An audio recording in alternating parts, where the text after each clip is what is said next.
Good morning, सुप्रभात दोस्तों। कैसे हैं आप लोग? एक बार फिर से स्वागत है हमारे जय नारायण व्यास विश्वविद्यालय जोधपुर के अंबेडकर अध्ययन केंद्र और लोक प्रशासन विभाग द्वारा आयोजित इस विशेष ऑनलाइन कार्यशाला में। कार्यशाला आयोजित की जा रही है संविधान सभा के विभिन्न सत्रों पर। संविधान सभा का अभी चल रहा है 7वां सत्र, और जो मेरे दोस्त यूट्यूब पर पहली बार जुड़े हैं उन लोगों को मैं बताना चाह रहा हूं कि संविधान सभा का 7वां सत्र 4 नवंबर 1948 को शुरू हुआ और 8 जनवरी 1949 तक, यानी 2 महीने से अधिक समय तक यह सत्र चला था।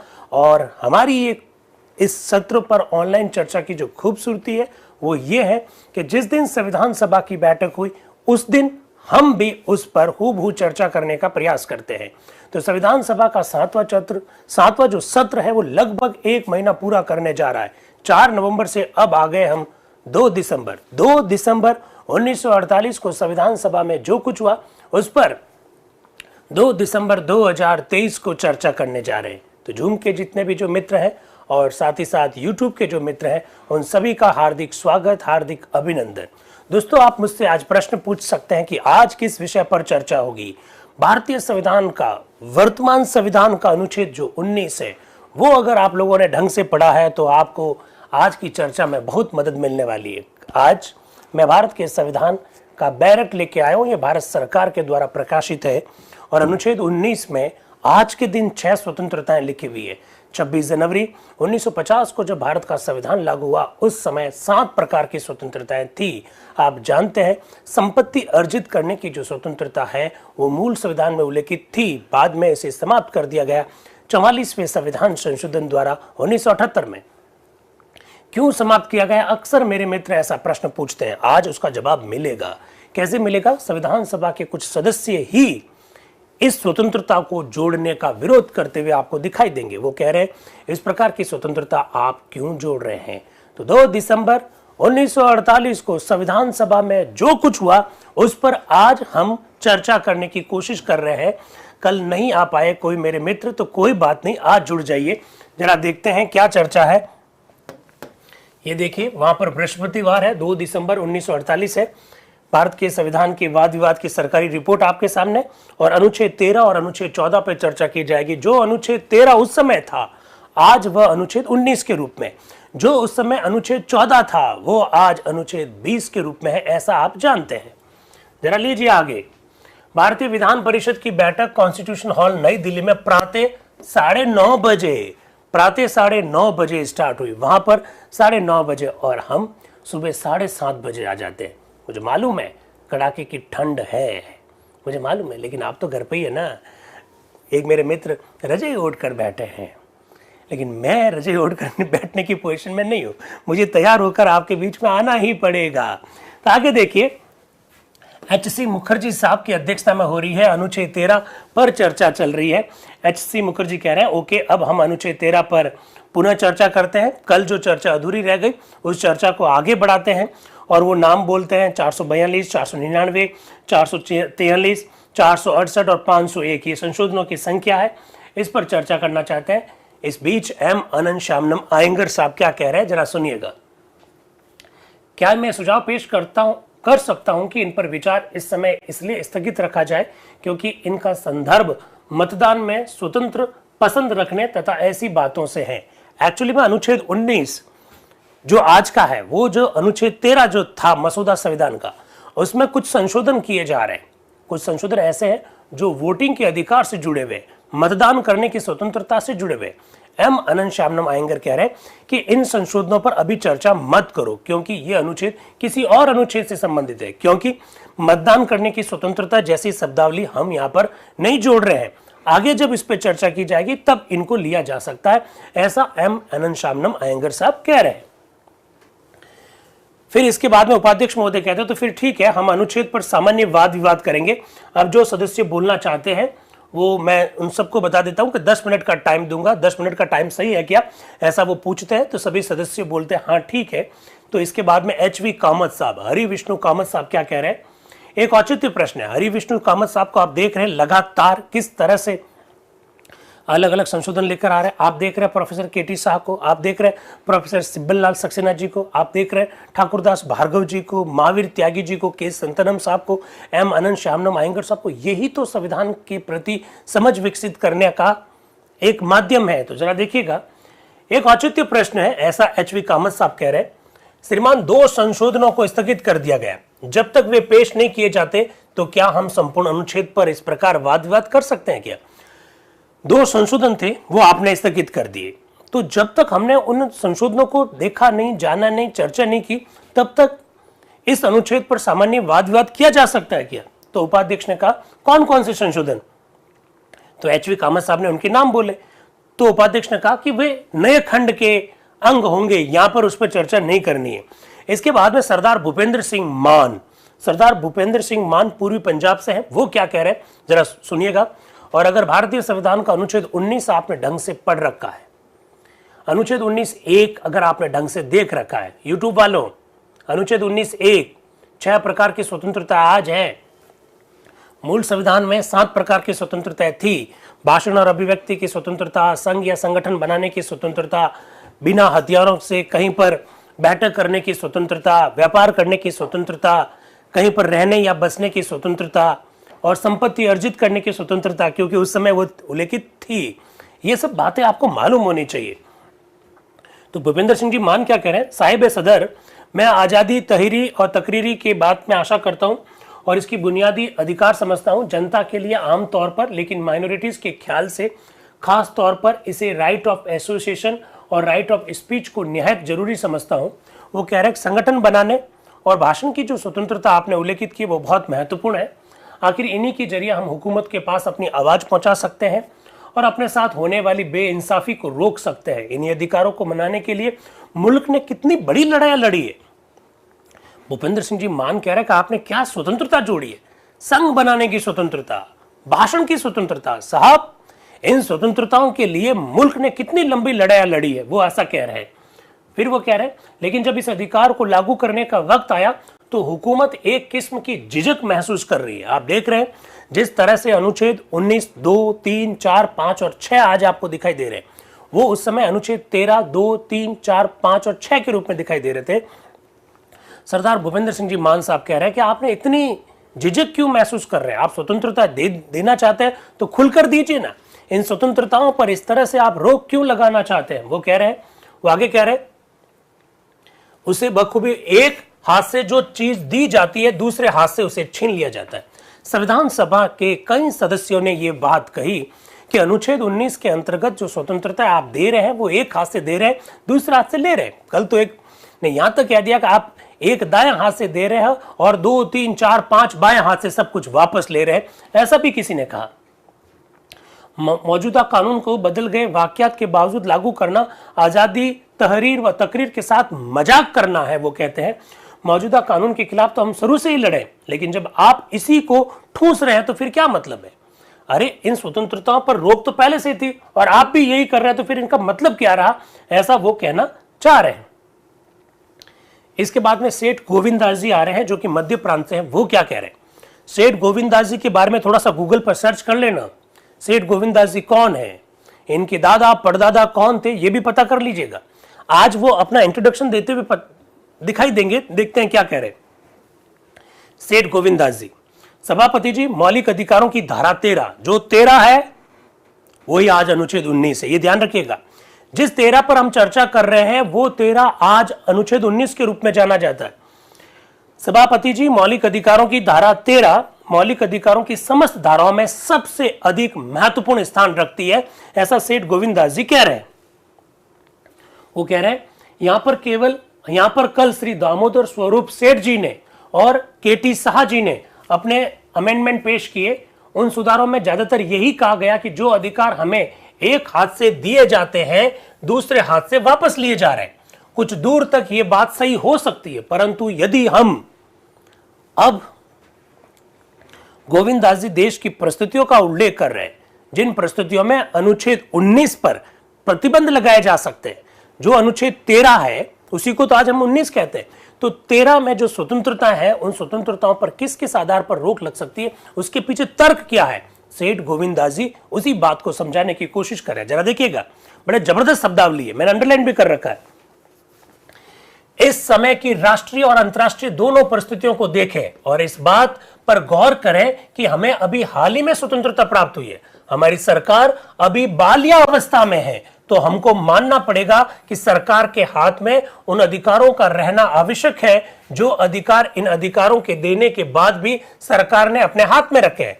हम देखें कि हमारे पड़ोसी देश बर्मा में क्या हो रहा है, हम देखें इस समय एशिया के दूसरे बड़े देश चीन में लड़ाई चल रही है, वहां पर क्या हो रहा है। इन सब बातों को देखने के पश्चात हमको इस बात पर विचार करना चाहिए कि इस समय की हमारी जो राष्ट्रीय परिस्थितियां हैं और हमारे पड़ोसी देशों में जो कुछ हो रहा है उसको देखते हुए इन अधिकारों को सरकार के हाथ में रहना आवश्यक है।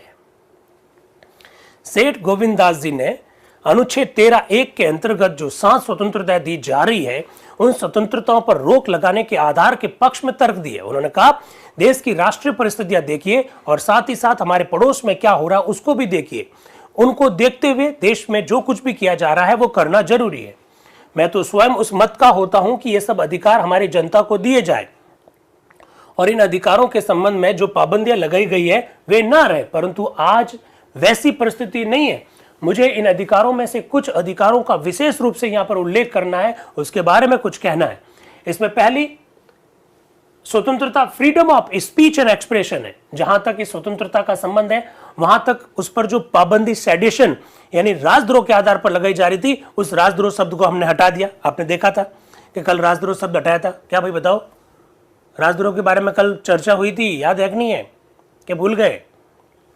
राजद्रोह शब्द हटाने की कल बात कही थी और डॉक्टर बी आर अम्बेडकर साहब ने इस बात को स्वीकार भी किया था कि मैं राजद्रोह शब्द यहां से हटा दूंगा, यानी राजद्रोह के आधार पर इन स्वतंत्रता पर रोक लगाई जाएगी, ये बात हटा दी जाएगी। ये बात आपको पता होनी चाहिए,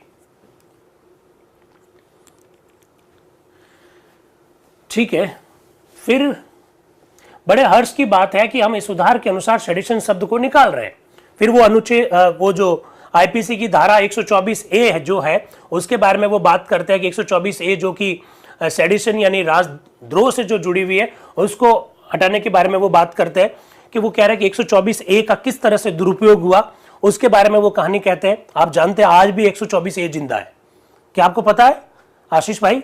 124A इसके तहत राजद्रोह का मुकदमा लगाया जा सकता है। सेठ गोविंददास जी उस दिन क्या कह रहे हैं, वो कहानी बता रहे हैं, अपने दादा परदादा की कहानी बता रहे हैं। जरा देखिएगा वो क्या कह रहे हैं। हमारे यहाँ जो फौजदारी कानून है उस कानून में 124A दफा जब लाई गई थी उसका मैं यहाँ के एक माननीय सदस्यों को स्मरण दिलाना चाहता हूं। उन्हें याद होगा कि वह दफा लोकमान्य बाल गंगाधर तिलक को सजा देने के लिए लाई गई थी। उसके बाद उस दफा के अंतर्गत हम लोगों में से न जाने कितनों को किस किस प्रकार से सजाएं दी गई। मुझे यहां पर कुछ व्यक्तिगत बातें याद आ जाती है। मैं एक ऐसे कुटुंब से आया हूं जो कुटुंब अपनी राजभक्ति के लिए हमेशा मध्य प्रांत में प्रसिद्ध था। एक परंपरा थी हमारे यहां खिताब पाने वालों की। मेरे दादा को राजा का खिताब था, वो कह रहे हैं मेरे दादा को राजा का खिताब था। मेरे पिताजी सदस्य थे और मेरे पिताजी भी दीवान बहादुर थे। मुझे आज बहुत खुशी है कि अब इस देश में कोई खिताब मिलने वाला नहीं है, क्योंकि आप जानते हैं कि 2 दिन पहले हमने इस विषय पर भी चर्चा की कि उपाधियों का क्या कर दिया गया, अंत कर दिया गया। तो वो कह रहे हैं यार किसकी बात कर रहे हो, मेरे तो खुद के दादा राजा थे, मेरे पिताजी राज बहादुर थे। वो कह रहे हैं आगे, परंतु ऐसे कुटुंब से आने पर भी 124A मेरे ऊपर 124A के तहत मेरे ऊपर मुकदमा चलाया गया। वह मुकदमा एक बड़ी दिलचस्प बात पर चलाया गया था। मेरे परदादा को, अब वो क्या कह रहे, मेरे परदादा को सोने का एक कमर पट्टा मिला था, कमर पट्टा। और ये कमर पट्टा किसके लिए मिला था? 1857 की जब क्रांति हुई थी तो मेरे परदादा ने अंग्रेजों का साथ दिया था, इसलिए मेरे परदादा को सोने का एक कमर पट्टा मिला था लगाने के लिए। सोने का एक कमर पट्टा मिला था, हीरो से जड़ा हुआ था, हीरो से जड़ा हुआ था। उनको सन 1857 में सरकार को मदद देने के लिए अंग्रेज सरकार ने इसे दिया था और उस पर लिखा हुआ था, क्या लिखा हुआ था? In recognition of his service during the mutiny in 1857, 1857 के विद्रोह में अपनी सेवाओं देने के लिए पहचान हेतु यह कमर पट्टा दिया जा रहा है जो कि सोने का था और हीरे जड़े हुए थे। आगे क्या कह रहे हैं? मैंने सन 1930 के सत्याग्रह आंदोलन में अपने भाषण में कहा कि मेरे परदादा ने विदेशी सरकार को मदद देने के लिए कमर पट्टा पाया। ऐसी सरकार को मदद देकर उन्होंने पाप किया था और अब मैं उस पट्टे पर यह खुदवाना चाहता हूं कि जिस सरकार को स्थापित करने के लिए उन्होंने 1857 में सहायता देकर पाप किया, उस पाप का प्रायश्चित उसका परपोता सरकार को उखाड़ कर करेगा। सेठ गोविंददास जी, सुन रहे हैं आप? देखिए किस तरह से बातें हैं। इस पर मेरे ऊपर 124A में मुकदमा चलाया गया और मुझे 2 साल की सजा दे दी। मैंने तो इतना कहा कि मेरे परदादा ने जो पाप किया उसका निपटारा मैं करूंगा। उनका परपोता इस कमर पट्टे पर अब ये लिखवा देगा कि हम इसको नहीं मानते, हम तो आजादी की लड़ाई लड़ेंगे, और इसके ऊपर मेरे ऊपर राजद्रोह का मुकदमा करके मुझे 2 साल की सजा दे दी। कहने का मतलब यह है कि सभा के अनेक सदस्य ऐसे हैं जिनको इस 124A धारा के अनुसार पता नहीं कितनी बार राजद्रोह के मुकदमे में जेल भेजा गया, तो इसलिए यह राजद्रोह शब्द हटा दिया गया। बहुत अच्छी बात है, ऐसा वो कह रहे। फिर वो दूसरी स्वतंत्रता पर आ रहे हैं। दूसरी स्वतंत्रता क्या है? To assemble peacefully without arms, बिना हथियारों को एकत्रित होने की स्वतंत्रता। इस स्वतंत्रता का उल्लेख कर रहे हैं सेठ गोविंददास जी, और इसका क्या महत्व है वो बता रहे हैं। मैं ये मानता हूं कि हमको बिना हथियारों के ही इसी तरह जमाव का अधिकार होना चाहिए। हमने अहिंसा की दीक्षा ली थी और अहिंसा के द्वारा हमने स्वराज प्राप्त किया। ये सत्य बात है कि इस समय संसार की जैसी परिस्थिति है उसके कारण हमको सेनाएं रखनी पड़ती हैं। ये सच है कि देश की और अंतर्राष्ट्रीय स्तर पर जैसी परिस्थितियां है उसमें हमको सेनाएं रखनी पड़ेगी, ऐसा वो कह रहे हैं। परंतु मैं तो इस बात को मानता हूं कि यदि मानवता का कल्याण होने वाला है तो बिना अहिंसा के वह हो ही नहीं सकता। इसलिए बिना हथियारों के एकत्रित होने की स्वतंत्रता, सभा करने की स्वतंत्रता का अगर उल्लेख किया जाता है तो ये तो बहुत अच्छी बात है। इस प्रकार से वो बात कह रहे। फिर वो कह रहे हैं जिसकी मैं चर्चा कर रहा था, संपत्ति अर्जित करने की स्वतंत्रता। आप जानते हैं हमारे मूल संविधान में थी। आपको यह भी मालूम होना चाहिए कि 4 नवंबर 1948 को जब डॉक्टर BR अम्बेडकर साहब ने मसौदा संविधान रखा तब भी उल्लेखित थी। सेठ गोविंददास जी क्या कह रहे हैं? अब मैं F और G की ओर आपका ध्यान आकर्षित करना चाहता हूं। To acquire, hold and dispose of property, एक तो ये नाम लिखा हुआ है, and to practise any profession or to carry on any occupation. आप किसी भी प्रकार का व्यवसाय करने की आपको स्वतंत्रता है और आपको संपत्ति अर्जित करने की स्वतंत्रता है। इस पर वो क्या बोल रहे हैं वो देखिए। मैं तो इस बात को मानता हूं कि जिस प्रकार अहिंसा के बिना इस संसार में मानवता का कल्याण नहीं हो सकता, उसी प्रकार जब तक व्यक्तिगत संपत्ति समाप्त नहीं होगी, ध्यान से सुन लीजिएगा, 44वां संविधान संशोधन जब 1978 में किया गया तो इसके पीछे क्या पृष्ठभूमि रही होगी आप जरा देख लीजिएगा। सेठ गोविंददास जी क्या कह रहे हैं जरा सुनना। जब तक व्यक्तिगत संपत्ति समाप्त नहीं हो जाएगी तब तक सच्ची शांति स्थापित नहीं हो सकती। मैं समाजवादी नहीं हूं, मैं साम्यवादी भी नहीं हूं, परंतु इसके साथ मैं यह भी कहना चाहता हूं कि संपत्ति की रक्षा के लिए धनवानों को, बड़े बड़े व्यापारियों को, बड़े बड़े जमींदारों को, तालुकदारों को जो कार्यवाही करनी पड़ती है उनसे किसी को सच्चा सुख नहीं मिल सकता है, ऐसा सेठ गोविंददास जी कह रहे हैं। यह बात नहीं है कि जिनके पास धन नहीं है केवल वही दुखी है, जिनके पास धन है वह भी दुखी है, क्योंकि उन्हें धन को बनाए रखने, उसे बचाए रखने के लिए भी उनको पैसा प्रयास करने पड़ते हैं। आगे वो कह रहे हैं इसलिए वे इसे रखने के इच्छुक हैं, सुख के लिए नहीं। बलपूर्वक यदि संपत्ति का हरण किया गया तो सच्चे समाजवाद या साम्यवाद की स्थापना नहीं हो सकती है, ऐसा सेठ गोविंददास जी अपने उद्बोधन के अंतर्गत बड़े जबरदस्त तरीके से रख रहे हैं अपनी बात को। इसके बाद में आते हैं दोस्तों श्री जयपाल सिंह जी। जयपाल सिंह जी मुंडा के बारे में मैंने पहले भी आपको कई बार बताया, गजब के व्यक्ति थे। संविधान सभा में आदिवासी समुदाय का रिप्रेजेंटेशन करने वाले जयपाल सिंह जी मुंडा इस विषय पर क्या कह रहे हैं जरा सुनिएगा। डॉक्टर जयपाल सिंह जी मुंडा, उपाध्यक्ष महोदय, जहां तक मेरा संबंध है यह विशेष अनुच्छेद मुझे किसी भी प्रकार से भयभीत नहीं करता।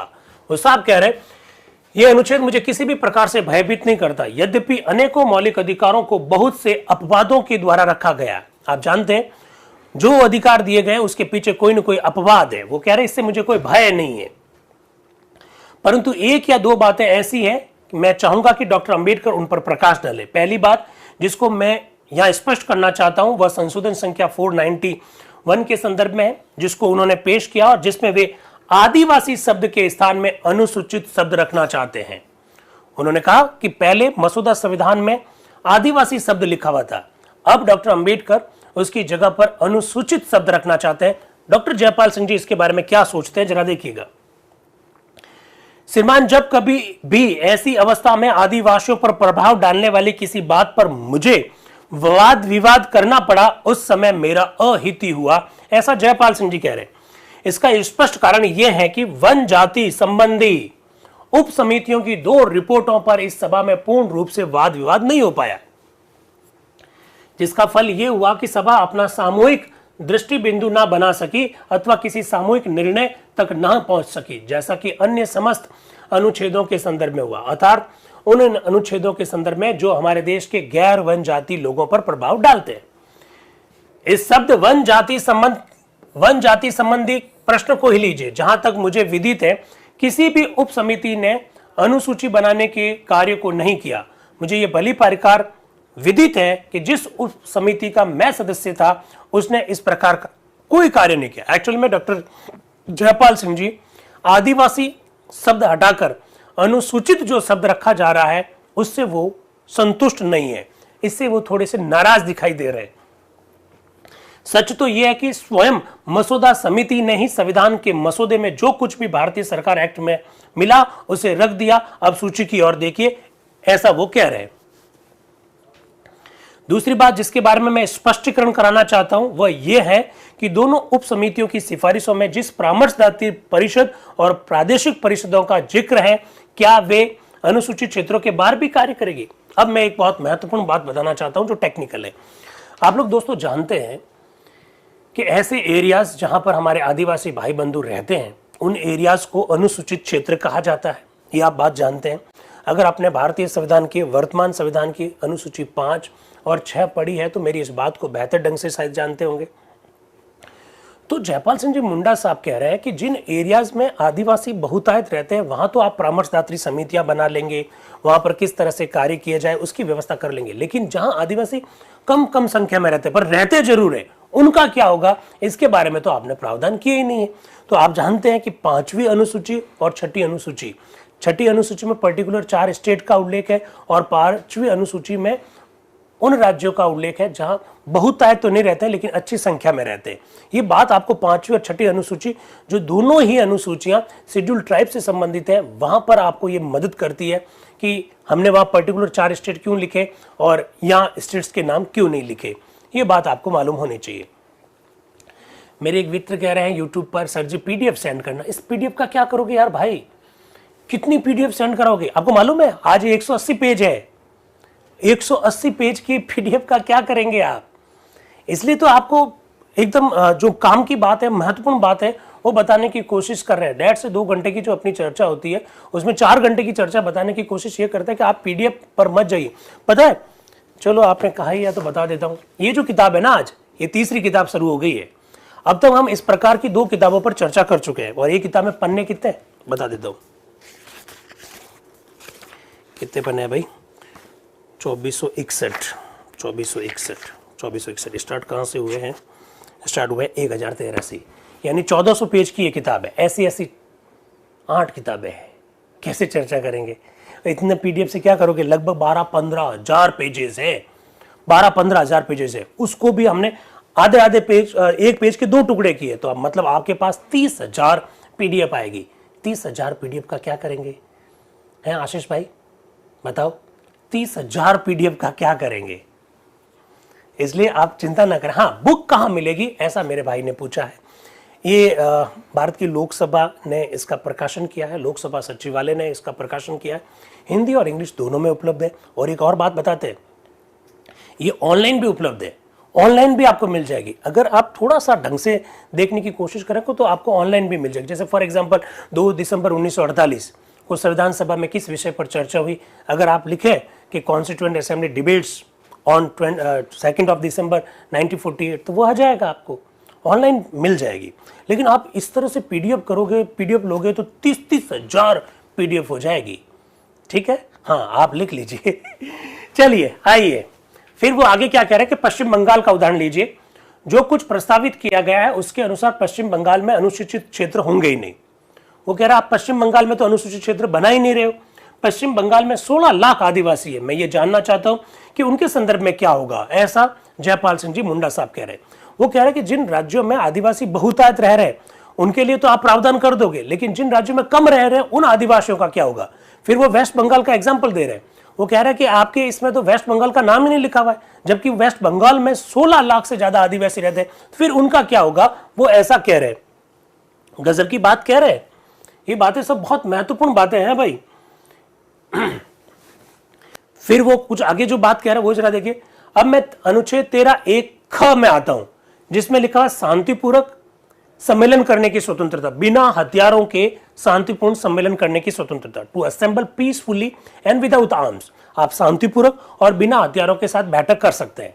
इस पर जयपाल सिंह जी मुंडा साहब के क्या विचार है, जरा देखिएगा। मुझे यह बताना है कि आयुध अधिनियम को आदिवासियों के विरुद्ध बड़े अपकारक रूप में लागू किया गया है। यद्यपि वे अपने जीवन के सामान्य कार्यक्रम के रूप में प्रतिदिन ऐसा करते हैं और वे पीढ़ी दर पीढ़ियों में ऐसा करते चले आ रहे हैं, और आज भी वे वही कर रहे हैं जो पूर्व काल में ऐसा कर रहे थे। फिर भी इस बात से कि आदिवासी धनुष बाण, लाठी अथवा कुल्हाड़ी धारण करते हैं, इसलिए कुछ राजनीतिक दलों ने तो यह धारणा तक बना ली है कि वे लोग यानी आदिवासी किसी उत्पात के लिए तैयारी कर रहे हैं।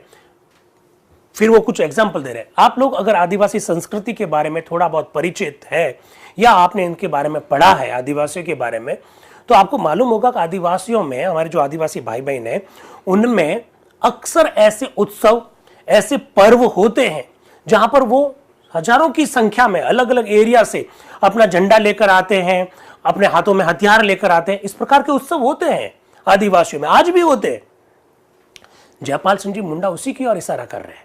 और जयपाल सिंह जी मुंडा एक और बात बताएंगे। उन्होंने कहा कि हमारे यहाँ तो 7 साल के बाद एक ऐसा मेला भी लगता है जहां पर अलग अलग जंगलों से आदिवासी औरतें पुरुषों का वेश धारण करते हुए शिकार करने के लिए आती है और उनके हाथ में हथियार होते हैं।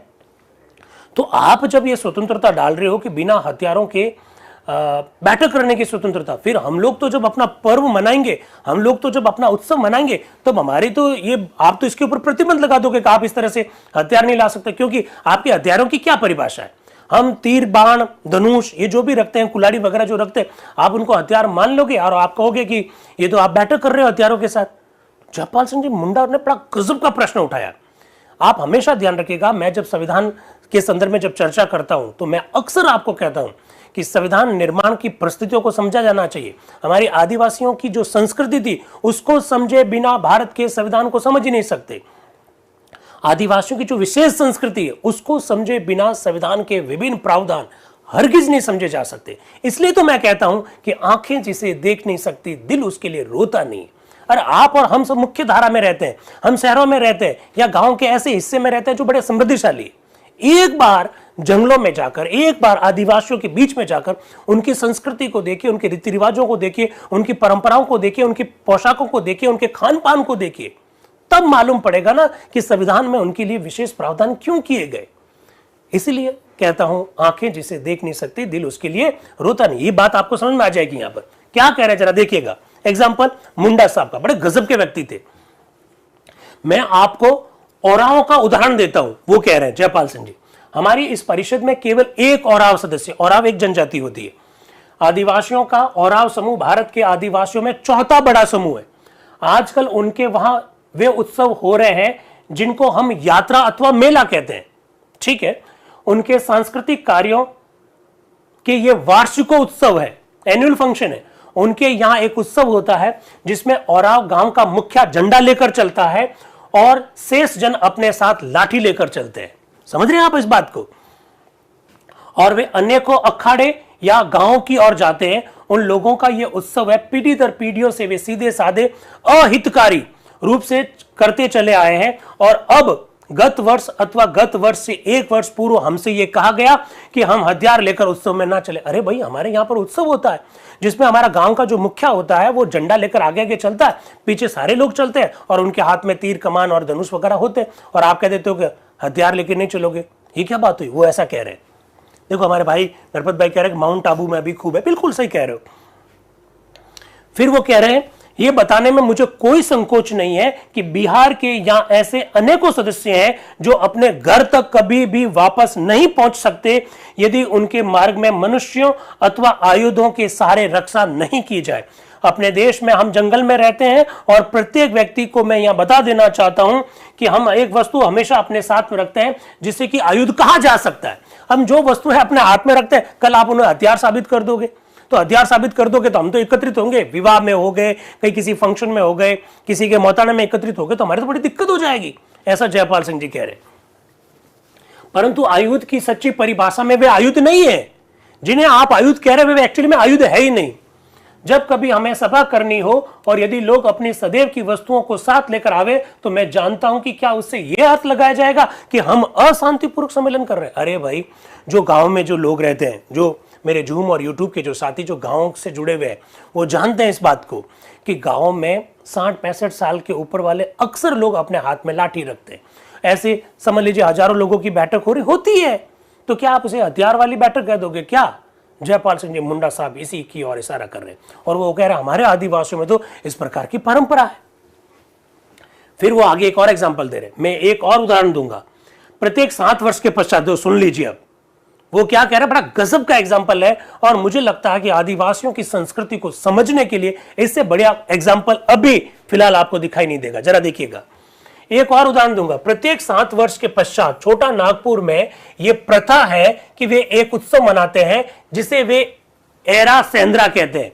एक बार गूगल पे सर्च करके देखिए एरा सेंद्रा क्या होता है, उसकी ओर इशारा कर रहे हैं जयपाल सिंह जी। एरा सेंद्रा कहते हैं प्रत्येक 7 वर्ष के पश्चात स्त्रियां पुरुषों के समान वेश धारण करती है और जंगल में शिकार करती है। याद रखिए, पुरुषों के समान वेश धारण करके वो शिकार करती है। वह एक ऐसा अवसर है जबकि स्वभावतः स्त्रियां पुरुषोचित पराक्रम का प्रदर्शन करना चाहती है। वे मनुष्यों के समान आयुध धारण करती है, आयुध यानी हथियार, तीर, कमान, लाठी, बेला इत्यादि। श्रीमान संविधान में इस विशेष अनुच्छेद के अनुसार सरकार यह अर्थ लगा सकती है कि प्रत्येक 7 वर्ष के पश्चात स्त्रियां किसी संकटास्पद प्रयोजन के लिए एकत्रित हो रही है। मैं सभा से यह आग्रह करता हूं कि वे ऐसा कोई काम ना करें जिससे कि सीधी सादी जनता में उथल पुथल पैदा हो। एरा सेंद्रा एक बार गूगल पर सर्च करके देख लीजिएगा। आदिवासियों का एक उत्सव है जिसकी ओर जयपाल सिंह जी मुंडा साहब इशारा कर रहे हैं। संविधान सभा में किस तरह से संविधान के निर्माण की प्रक्रिया आगे बढ़ी उसकी ओर मैं संकेत करना चाहता हूं। यह भारत के संविधान की खूबसूरती को समझने के लिए संविधान सभा की यह बहस समझना क्यों जरूरी है, इसकी ओर मैं इशारा करना चाहता हूं। इसके बाद में जयपाल सिंह जी मुंडा नीचे बैठ गए। फिर उपाध्यक्ष महोदय ने नया नाम पुकारा, के हनुमंतैया। उपाध्यक्ष महोदय ने के हनुमंतैया नाम पुकारा। यहां पर बड़ी रोचक घटना है। रोचक घटना क्या है? नजरुद्दीन जी अहमद साहब कहेंगे, क्या साहब मैं आपको नजर ही नहीं आता हूं? आप मेरा नाम तो पुकार ही नहीं रहे।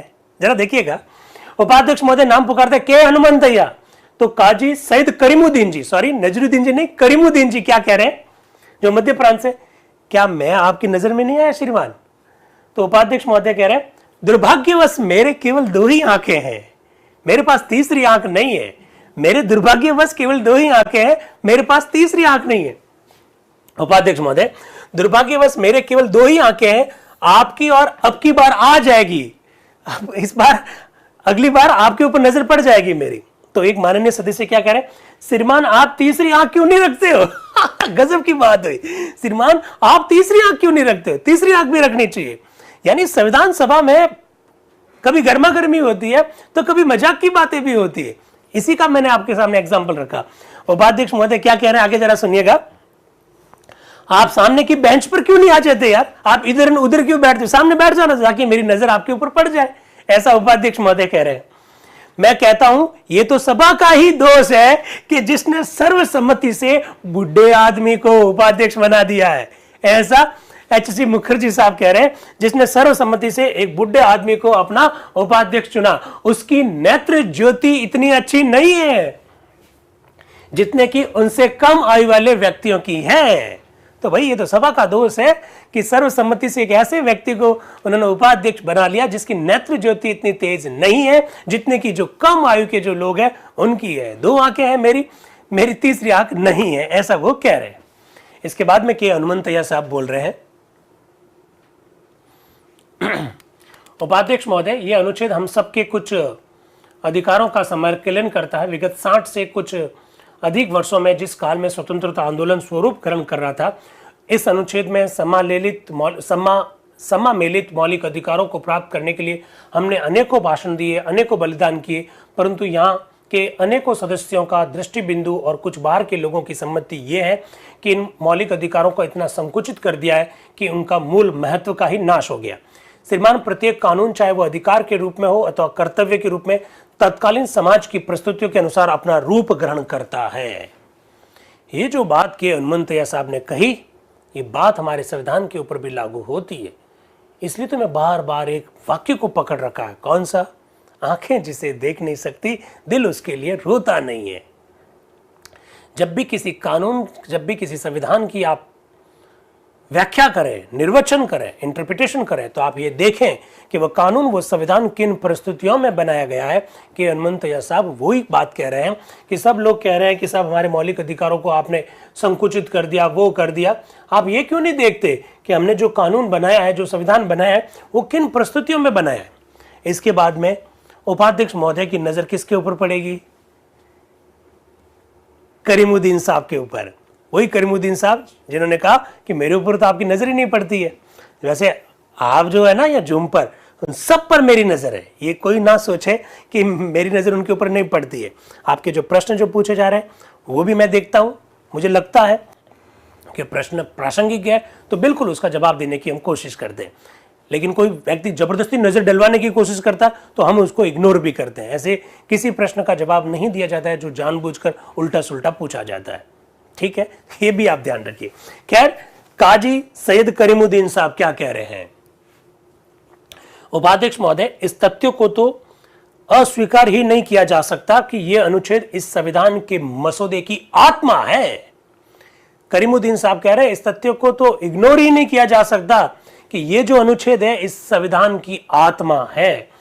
इस अनुच्छेद के अभाव में हम इसकी कल्पना ही नहीं कर सकते हैं। वो फिर कह रहे हैं, पर सवाल यह है कि ये अधिकार सरकारों की इच्छा के अधीन होंगे अथवा ऐसे सिद्धांत जिन्हें हम निर्माण कर रहे हैं और जो ना तो विधि का ही विषय है और ना विधानमंडल की इच्छाओं के अधीन होंगे। मेरा निवेदन है कि अनुच्छेद 13 में उल्लेखित सिद्धांत ऐसे व्यक्ति के ऐसे मूलभूत अधिकार है जिन्हें विधानमंडल की इच्छा के अधीन ही नहीं किया जा सकता, किंतु अनुच्छेद के खंड 2 से खंड 6 तक जनता से उसी आश्वासन को वापस ले लेते हैं जिसके कारण उनको डर लगता है। अनुच्छेद 13(1) के अंतर्गत जो आप अधिकार देते हैं, 13(2) से लगाकर 13(6) तक आप उन अधिकारों को वापस ले लेते हैं जिनसे जनता को डर लगता है। फिर यह कैसे अधिकार है, ऐसा करीमुद्दीन साहब कहना चाह रहे हैं। वो कह रहे हैं कि भाई आप इतने सारे प्रतिबंध क्यों लगा रहे हैं, इतने सारे प्रतिबंध लगा रहे हैं तो फिर इस स्वतंत्रता का क्या मतलब है, ऐसा वो कहना चाह रहे हैं। फिर वो डॉक्टर बी.आर. अंबेडकर साहब के जो पहले के जो उद्बोधन है उनकी ओर भी संकेत कर रहे हैं। डॉक्टर अंबेडकर साहब ने खूब सारा साहित्य का सर्जन भी किया था। उनकी किताबों में, उनके आर्टिकल्स में क्या लिखा हुआ है उसकी ओर भी वो संकेत कर रहे हैं। और फिर वो कह रहे हैं कि इन सब के बावजूद भी आप ऐसा क्यों कर रहे हैं। और एक बात मैं आपको और कहना चाहता हूं कि जो लोग कहते हैं ना कि डॉक्टर बी.आर. अंबेडकर को ही संविधान का जनक क्यों कहा जाता है, उनके प्रश्न का बड़ा जबरदस्त जवाब है कि जब संविधान सभा के विभिन्न सदस्य संविधान के विभिन्न प्रावधानों की प्रशंसा कर रहे हैं या विभिन्न प्रावधानों की आलोचना कर रहे हैं, उसकी कमियों को उजागर कर रहे हैं या कोई अच्छी बातों पर चर्चा कर रहे हैं, तो एक ही व्यक्ति उनके निशाने पर है, वो है डॉक्टर बी.आर. अंबेडकर साहब। इस बात को आपको स्वीकार करना पड़ेगा। जब एक ही व्यक्ति निशाना पर है तो फिर जो बना है उसका क्रेडिट भी उन्हीं को दिया जाना चाहिए। क्या मेरी बात से आप लोग सहमत है? ये मैं कहना चाह रहा हूं। अब जब करीमुद्दीन साहब बार बार जब डॉक्टर बी.आर. अंबेडकर साहब का नाम लेंगे तो उपाध्यक्ष महोदय थोड़े से नाराज हो जाएंगे।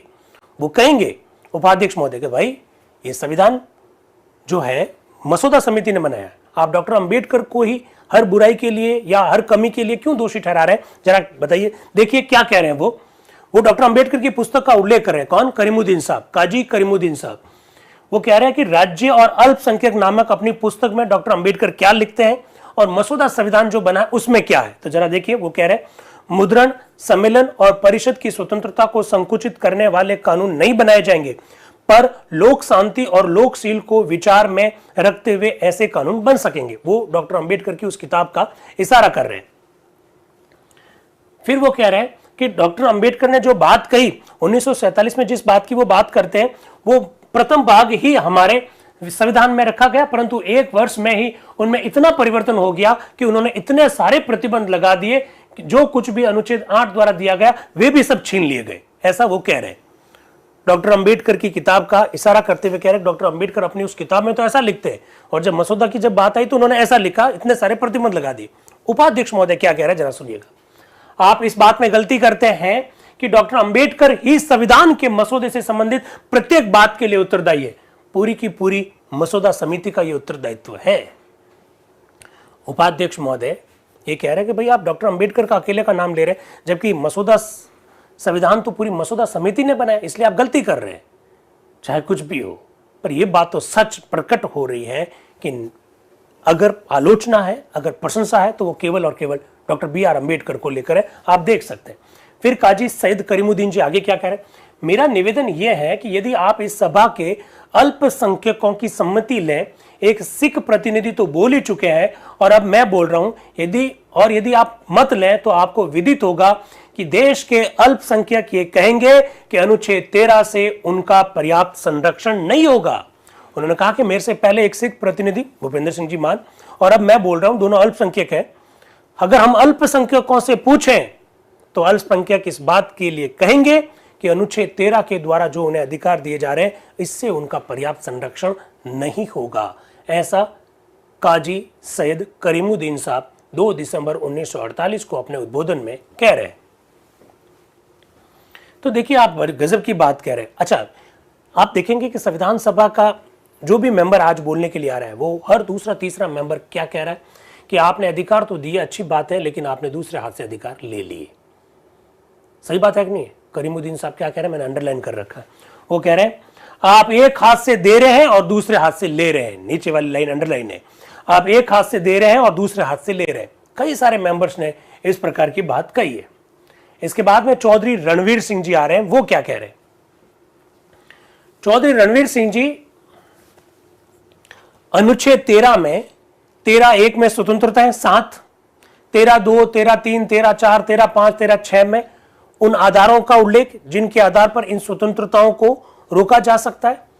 आप कह दीजिए उन सीमाओं का उल्लेख जिनके आधार पर उन स्वतंत्रताओं को नियंत्रित किया जा सकता है। अब जो मेंबर आ रहे हैं, नाम है चौधरी रणवीर सिंह जी। चौधरी रणवीर सिंह जी 13(7) और 13(8) नाम की नई 2 धाराएं जोड़ने के बारे में बात करते हैं। हाँ हरमन भाई, ये MSP वाले ही चौधरी रणवीर सिंह जी है। 13(7) और 13(8) अगर वो जुड़ गई होती तो आज 19(7) और 19(8) के रूप में आपको दिखाई देती। क्या कह रहे हैं जरा देखिएगा। वो कह रहे हैं कि साथ में ये जोड़ दो। क्या जोड़ दो? इस खंड के उपखंड ग, ढ और च की किसी बात से किसी ऐसी वर्तमान विधि के परिवर्तन पर प्रभाव ना होगा और ना राज्य को ऐसी विधि बनाने में रुकावट होगी जो भूमि को जोतने वाले अथवा कृषकों के हित की रक्षा के लिए उन लोगों पर जो खेतीहर नहीं है कृषि भूमि की अवाप्ति अथवा संधारण के बारे में नियंत्रण लगाएगी। गजब की बात चौधरी रणवीर सिंह जी ने कह दी।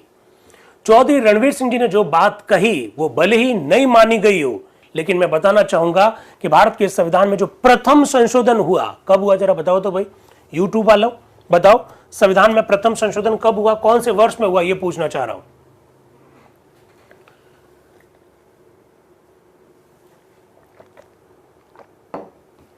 उन्नीस सौ 51 में। क्या बात है। एक मेरी बहन कह रही है 1947। हे बहन, 1948 में तो हम चर्चा कर रहे हैं, अभी संविधान बना ही नहीं है, और तुम 1947 नींद ले रही हो। 1951 में पहला संशोधन हुआ है। 1951 में पहला संशोधन हुआ, ये मालूम होना चाहिए आपको।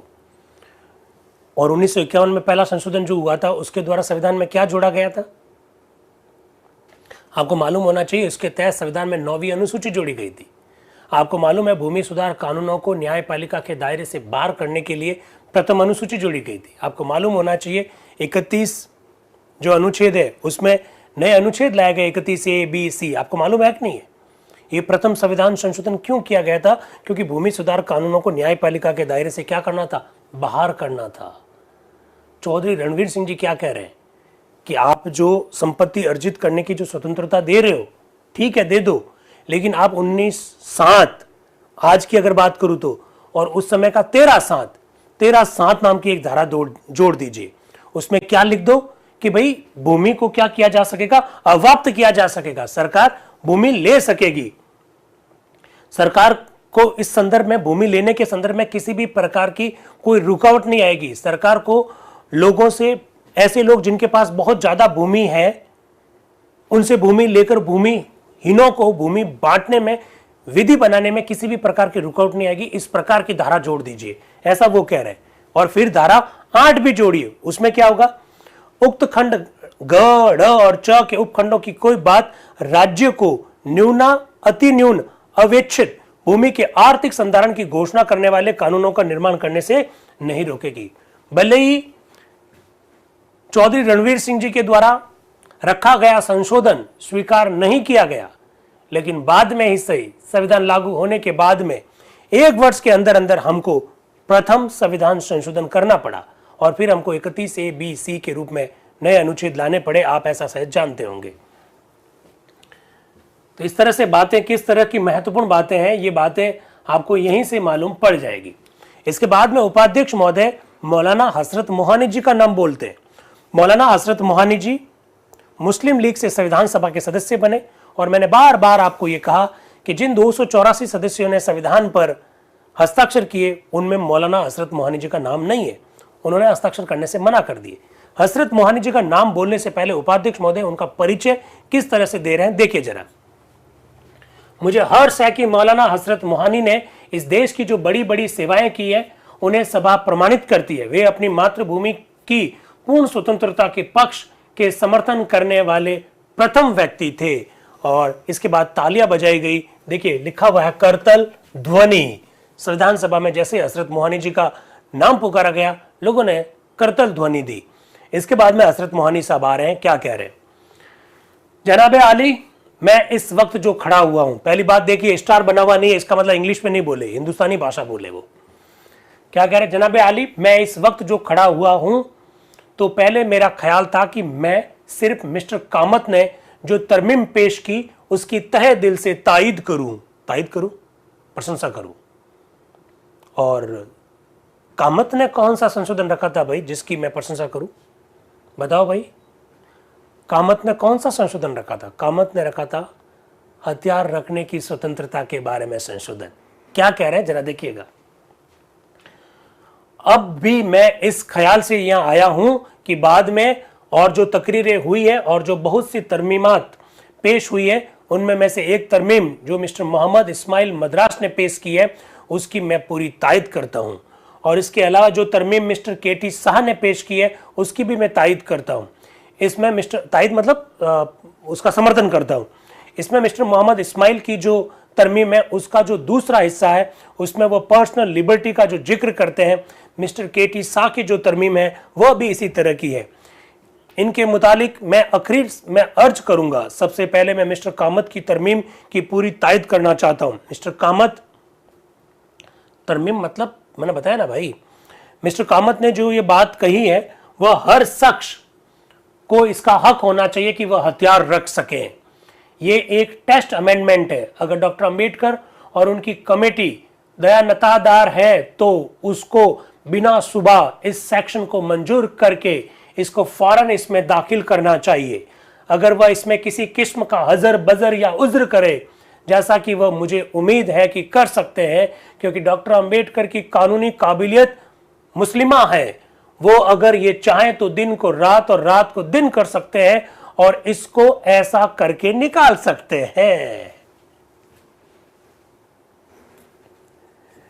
मौलाना हसरत मोहानी जी कह रहे हैं डॉक्टर अंबेडकर साहब में इतनी गजब की कानूनी नॉलेज हासिल है कि वो दिन को रात और रात को दिन कर सकते हैं। समझ रहे हैं? तो मैं उनसे ये कहूंगा कि एक टेस्ट अमेंडमेंट है और अगर इसको दाखिल नहीं करेंगे तो इसके माने ये होंगे कि आपकी टेंडेंसी भी इसी तरफ है जिस तरफ की ब्रिटिश गवर्नमेंट की थी। आपको मालूम है कि ब्रिटिश गवर्नमेंट ने क्या किया था? उन्होंने हिंदुस्तान के ऊपर आर्म्स एक्ट लगा दिया था। इसका नतीजा यह हुआ कि हिंदुस्तान के कुल में रहने वाले बिल्कुल बेकार होकर रह गए। अगर आपकी मंशा भी यही है तो अलग बात है, लेकिन अगर यहां पर कौमी हुकूमत है और हिंदुस्तानी गवर्नमेंट है तो कोई वजह नहीं है कि आप किसी शख्स को उसके हक से महरूम करें। वो कह रहे हैं कि अंग्रेजी हुकूमत ने हमारे ऊपर आर्म्स एक्ट लागू कर दिया था, हम हथियार नहीं रख पाते थे, लेकिन अब तो हुकूमत हमारी है, और अगर हमारी हुकूमत भी हमको हथियार रखने की छूट नहीं देती है तो फिर ये कौन सी हुकूमत है? ऐसा मौलाना हजरत मोहानी जी कह रहे हैं। फिर वो कह रहे हैं, मैंने अपने इस जाति तजुर्बे की बिना पर जो कि मुझे यूपी के मुतालिक है अर्ज करना चाहता हूं। मैं खासकर कानपुर शहर, जिसको कि मैं रिप्रेजेंट करता हूं, के मुतालिक अर्ज करूंगा कि वहां पर भी यूपी गवर्नमेंट ने तमाम उन पार्टियों पर जिनसे उनको ये खौफ था कि वह आइंदा जनरल इलेक्शन में उनके खिलाफ खड़े होंगे, ख्वाह ये वह सोशलिस्ट पार्टी के थे या कम्युनिस्ट पार्टी के थे या इंडिपेंडेंट सोशलिस्ट पार्टी के थे जिसमें तमाम मुसलमान आते हैं, या फॉरवर्ड ब्लॉक के थे, या और भी वह लोग जिन पर कि उनको ये सबा था कि वह उनके खिलाफ में इलेक्शन में खड़े होंगे, उन पर छांट छांट कर पाबंदी लगा दी और किसी न किसी बहाने से डिफेंस ऑफ इंडिया एक्ट की जद में लाया, किसी को गुंडा बनाकर, किसी को कम्युनिस्ट बनाकर और किसी को यह कहकर कि वह हैदराबाद को सपोर्ट करता है और वहां के लिए चंदा जमा करता है, किसी को यह कहकर कि वह कम्युनिस्टों की इस पार्टी से ताल्लुक रखता है जो कि अंडरग्राउंड कार्रवाई करते हैं, जेल भिजवा दिया गया। वो कह रहे हैं कि हमारा देश स्वतंत्र होने के बाद में भी इस तरह से बातें हो रही है। फिर वो कह रहे हैं, अगर आप ऐसा करेंगे तो आप इंग्लिश ब्यूरोक्रेसी के बजाय इंडियन ब्यूरोक्रेसी की मिसाल कायम करेंगे, ऐसा वो कह रहे हैं हजरत मोहानी जी। फिर वो कह रहे हैं, दूसरी बात जो मैं अर्ज करना चाहता हूं वह यह है कि मिस्टर मोहम्मद इस्माइल और प्रोफेसर शाह दोनों की तरमीमात एक ही मजमून की है। हमारी प्राइवेट लिबर्टी और पर्सनल राइट्स के बारे में मैं ये कहना चाहता हूं कि जब तक आप किसी कोर्ट में मुकदमा करके ऐलान या किसी के खिलाफ कुछ साबित नहीं कर सकते, तब तक अब डिफेंस ऑफ इंडिया के रूल्स लागू करके किसी को भी, चाहे वह आपकी रॉयल पॉलिटिकल पार्टी हो या किसी और की पार्टी हो, अगर बंद करे तो ये जायज नहीं है। तीसरी बात मैं मुख्तसरन अर्ज करना चाहूंगा वो ये है कि जो मेरे दोस्त मिस्टर मोहम्मद इस्माइल ने कही है, जिसकी बहुत से लोगों ने तायद की है, मैं ये कहना चाहता हूं कि किसी को भी, चाहे वो पॉलिटिकल पार्टी का हो चाहे वो कम्युनल पार्टी का हो, किसी को भी किसी के पर्सनल लॉ में हक देने का अधिकार नहीं है, ऐसा वो कह रहे हैं। अब वापस पर्सनल लॉ की बात आ जाएगी, व्यक्तिगत कानूनों की बात आ जाएगी। आगे देखिएगा संविधान सभा में थोड़ा सा हंगामा होगा, देखिए क्या हो रहा है। मैं खुसूसन मुसलमानों के मुतालिक कहता हूं कि उनके पर्सनल लॉ में जो 3 चीजें हैं, यानी रिलीजन, लैंग्वेज और कल्चर, वह किसी आदमी ने नहीं बनाए, बल्कि उनके पर्सनल लॉ जो तलाक, निकाह और विरासत के मुतालिक है वह कुरान में से है और उनकी तसरीह वहां मौजूद है। अगर किसी के दिमाग में यह बात है कि वह मुसलमानों के पर्सनल लॉ में दखल दे सकता है तो मैं उससे यह कह देता हूं कि इसका नतीजा बहुत ही बुरा होगा। फिर वो इंग्लिश में बोल रहे हैं, स्टार लगा हुआ, देखिए ये स्टार लगा हुआ। मैं इस सभा में ये कह सकता हूं कि उनको दुख होगा अपने व्यक्तिगत कानूनों में, अपने पर्सनल लॉज में किसी भी प्रकार के हस्तक्षेप को मुसलमान सहन नहीं करेंगे। यदि कोई ऐसा कहने का साहस करता है तो मैं ये घोषणा करता हूं कि जैसे ही वो बोलते हैं तो उपाध्यक्ष महोदय कह रहे हैं शांति शांति शांति, कुछ बात हुई होगी तभी वो कह रहे हैं। फिर मौलाना हजरत मोहानी जी आगे बोल रहे हैं, उनको इस बात में विश्वास करना चाहिए कि अपने पर्सनल लॉ में किसी भी प्रकार के हस्तक्षेप को मुसलमान सहन नहीं करेंगे और उनको मुसलमानों के हर प्रकार के दृढ़ विरोध का कड़ा मुकाबला करना होगा, ऐसा वो कह रहे हैं। इसी बीच विशंबर दयालु त्रिपाठी बोलना चाहते हैं, लेकिन देखो यहां लिखा हुआ बाधाएं, यानी कुछ तो बात संविधान सभा में हुई थी। विशंबर दयालु त्रिपाठी क्या कह रहे हैं, क्या आप उन लोगों को नर बलि देने का अधिकार देंगे जो इसमें विश्वास करते हैं और अपने पर्सनल रूल्स के बहाने इसकी मांग करते हैं? फिर बाधाएं खड़ी हुई, ये बाधाएं लिखी हुई आ रही है। उपाध्यक्ष महोदय फिर बोल रहे हैं, क्या माननीय सदस्य करके अपना अपना स्थान ग्रहण करेंगे? इसका मतलब कुछ सदस्य खड़े हो गए होंगे, शायद खड़े होंगे तभी उपाध्यक्ष महोदय कह रहे हैं क्या माननीय सदस्य कृपा करके अपने अपने स्थान ग्रहण करेंगे? इसका मतलब कई सारे सदस्य खड़े हुए होंगे उनके इस विचार पर। फिर ब्रजेश्वर प्रसाद जो बिहार के हैं वो अंग्रेजी में बोल रहे हैं, मैं अनुच्छेद 13 को उसके समस्त अपवर्जनों तथा संरक्षण के सहित समर्थन करता हूं। हमारे राष्ट्रीय हित के लिए यह प्रतिबंध आवश्यक है। इस कथन को मैं प्रमाण देकर प्रश्न करूंगा।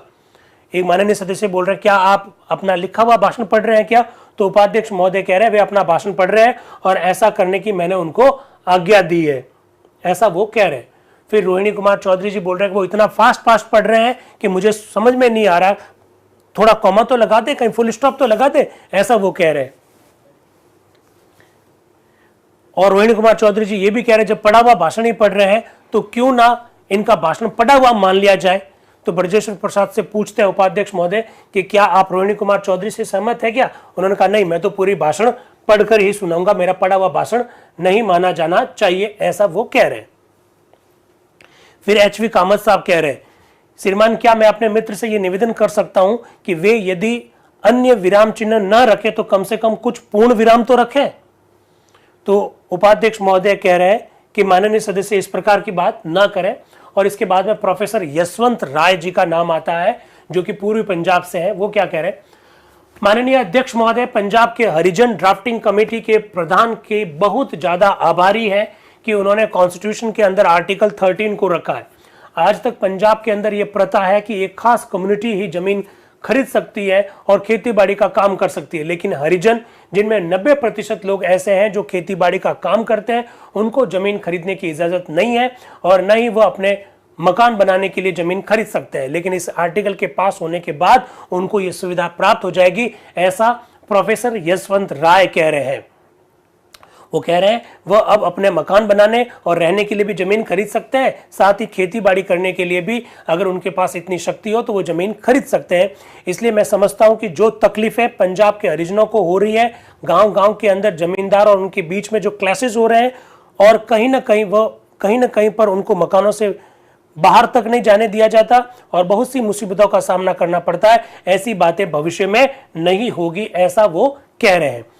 इसके बाद में रोहिणी चौधरी जी आ रहे हैं। वो क्या कह रहे हैं, रोहिणी कुमार चौधरी जी, उपाध्यक्ष महोदय, हमारे नए विधान में से राजद्रोह शब्द को निकालने का निश्चय सभा ने किया है। मुझे उसके लिए सभा को बधाई देनी चाहिए। ये अभागा शब्द राजद्रोह इस देश में अनेक क्लेश का कारण रहा है, इसलिए आपने राजद्रोह शब्द हटा दिया, ये बहुत आपने अच्छा काम किया, ऐसा रोहिणी कुमार चौधरी जी कहना चाह रहे हैं।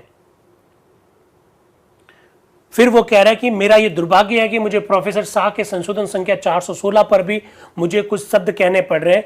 किसी ऐसे व्यक्ति के संशोधनों पर विचार करना जो अपने संशोधनों को लिखता है और उन पर विचार करता है बहुत ही सरल है, परंतु किसी ऐसे व्यक्ति के संशोधनों पर विचार करना बहुत कठिन और संकटापद है जो अपने समस्त हजारों संशोधनों को अपने मस्तिष्क में लेकर चलता है। वाह! प्रोफेसर केटी शाह के बारे में रोहिणी कुमार चौधरी जी कह रहे हैं कि भाई साहब, अगर किसी ने संशोधन रखा है और संशोधन लिखा हुआ है तो उसके ऊपर टिप्पणी करना बड़ा आसान है, लेकिन जो व्यक्ति हजारों संशोधन अपने मस्तिष्क में लेकर चलता है उनके बारे में क्या कहना। क्या कह रहे हैं जरा वापस सुनिएगा। अब मेरा दुर्भाग्य है कि प्रोफेसर शाह के संशोधन संख्या 416 पर मुझे कुछ शब्द कहने पड़ रहे हैं।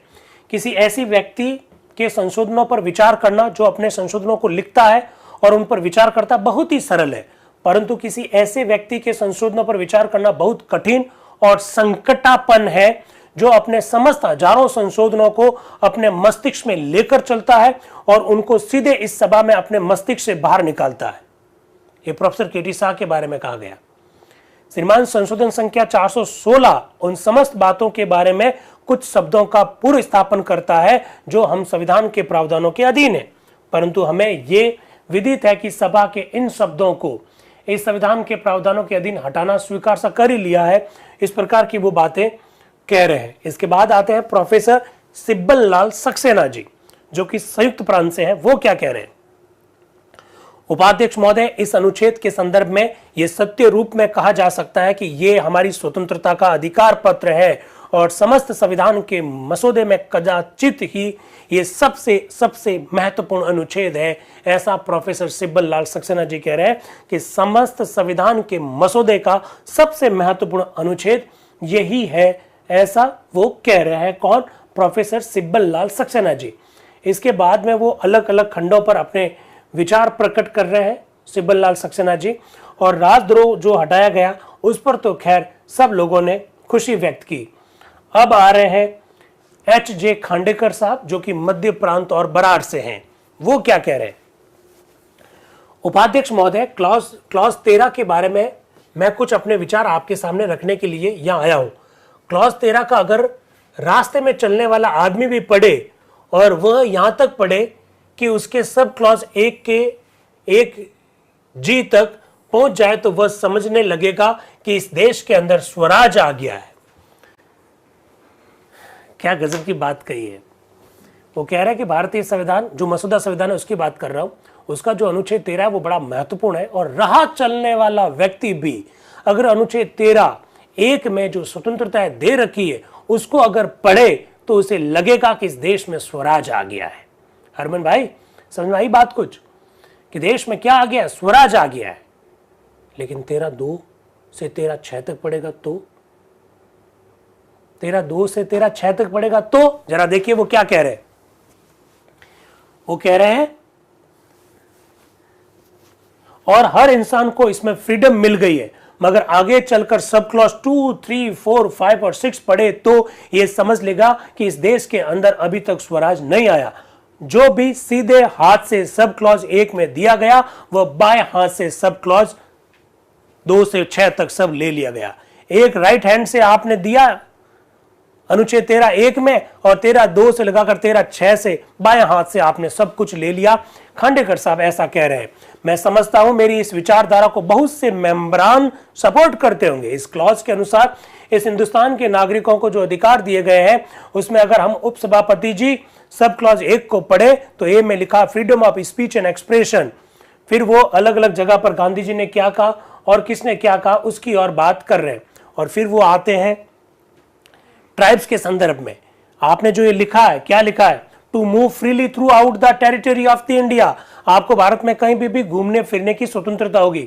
उसके अनुसार हर नागरिक को किसी भी प्रांत या किसी भी गांव में जाने का अधिकार दिया गया है, और इसके साथ ही डी का अधिकार भी सब क्लॉज 5 के अनुसार छीन लिया गया है। वो कह रहे हैं एक तरफ आप अधिकार देते हो कि कहीं पर भी घूम सकते हैं, कहीं पर भी रह सकते हो, कहीं पर भी बच सकते हो, लेकिन आपने जो अलग अलग धाराएं जोड़कर उसमें अपवाद डाल दिए और खासकर लिख दिया कि अनुसूचित क्षेत्रों के संदर्भ में ये अधिकार प्राप्त नहीं होंगे, तो उन्होंने कहा कि फिर इस सब चीजों का कोई मतलब नहीं है, ऐसा वो कहना चाह रहे हैं। तो खांडेकर साहब का बड़ा जबरदस्त उद्बोधन है।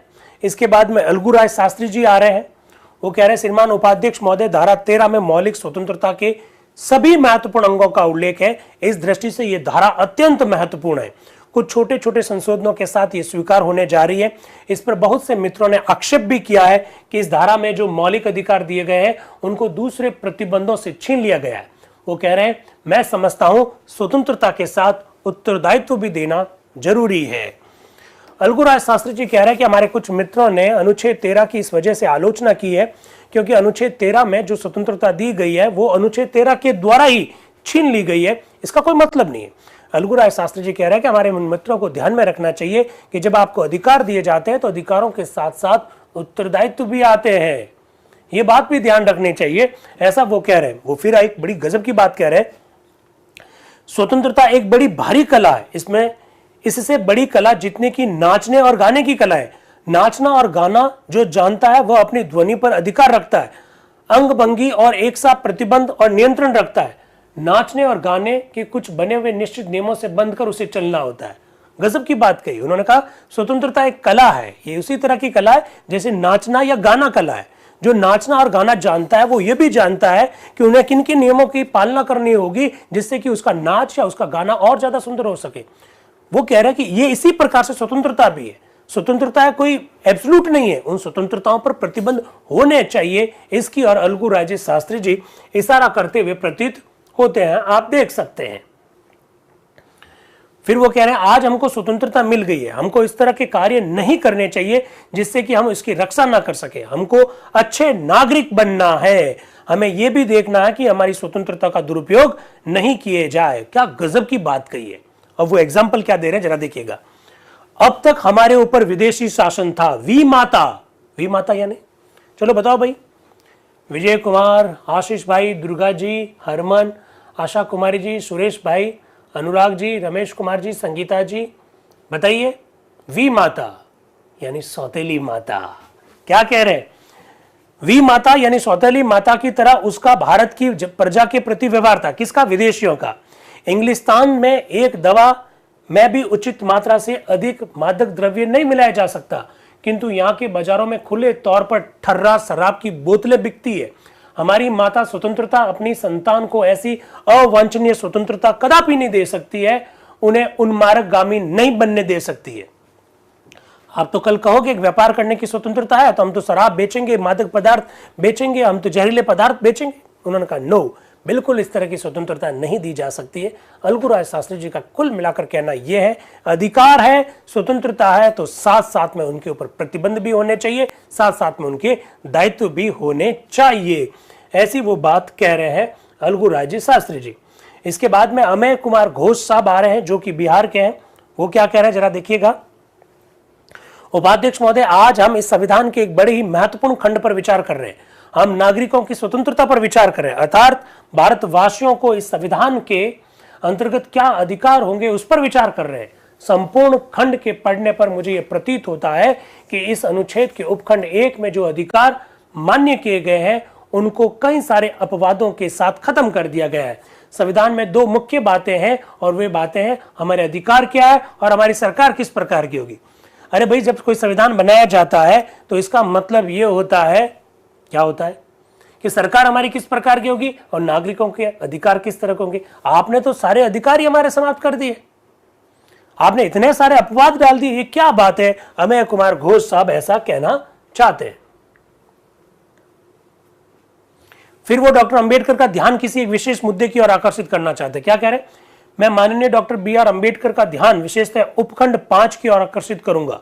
जो अधिकार खंड 1 के ग, ढ और च उपखंडों द्वारा मान्य किए गए उनको इस उपखंड द्वारा लगभग अमान्य कर दिया गया। इसके कारण निवास स्थान और संपत्ति के अवापन तथा व्यापन संबंधी विषयों को ठीक स्थिति के संदर्भ में अनेकों व्यक्तियों के मन में गंभीर चिंता उत्पन्न कर दी और फिर वो आदिवासियों की ओर भी इशारा कर रहे हैं। इस प्रकार से आप बातें देख सकते हैं।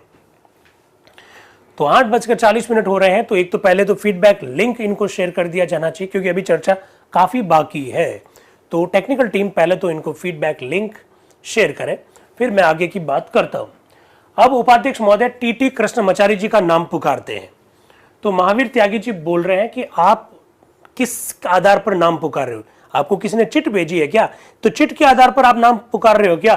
तो उपाध्यक्ष महोदय कह रहे हैं कि कार्य संचालन कैसे करना है इसके लिए मैं आपको कोई जानकारी नहीं दूंगा, मैं खुद तय करूंगा किसका नाम बुलाना है, चिट के आधार पर बुलाना है या जो मुझे दिखाई देते हैं उनको बुलाना है, हाथ खड़ा करते हैं उनको बुलाना है, ये मैं खुद तय करूंगा, आप ऐसा नहीं पूछोगे। वो क्या कह रहे हैं?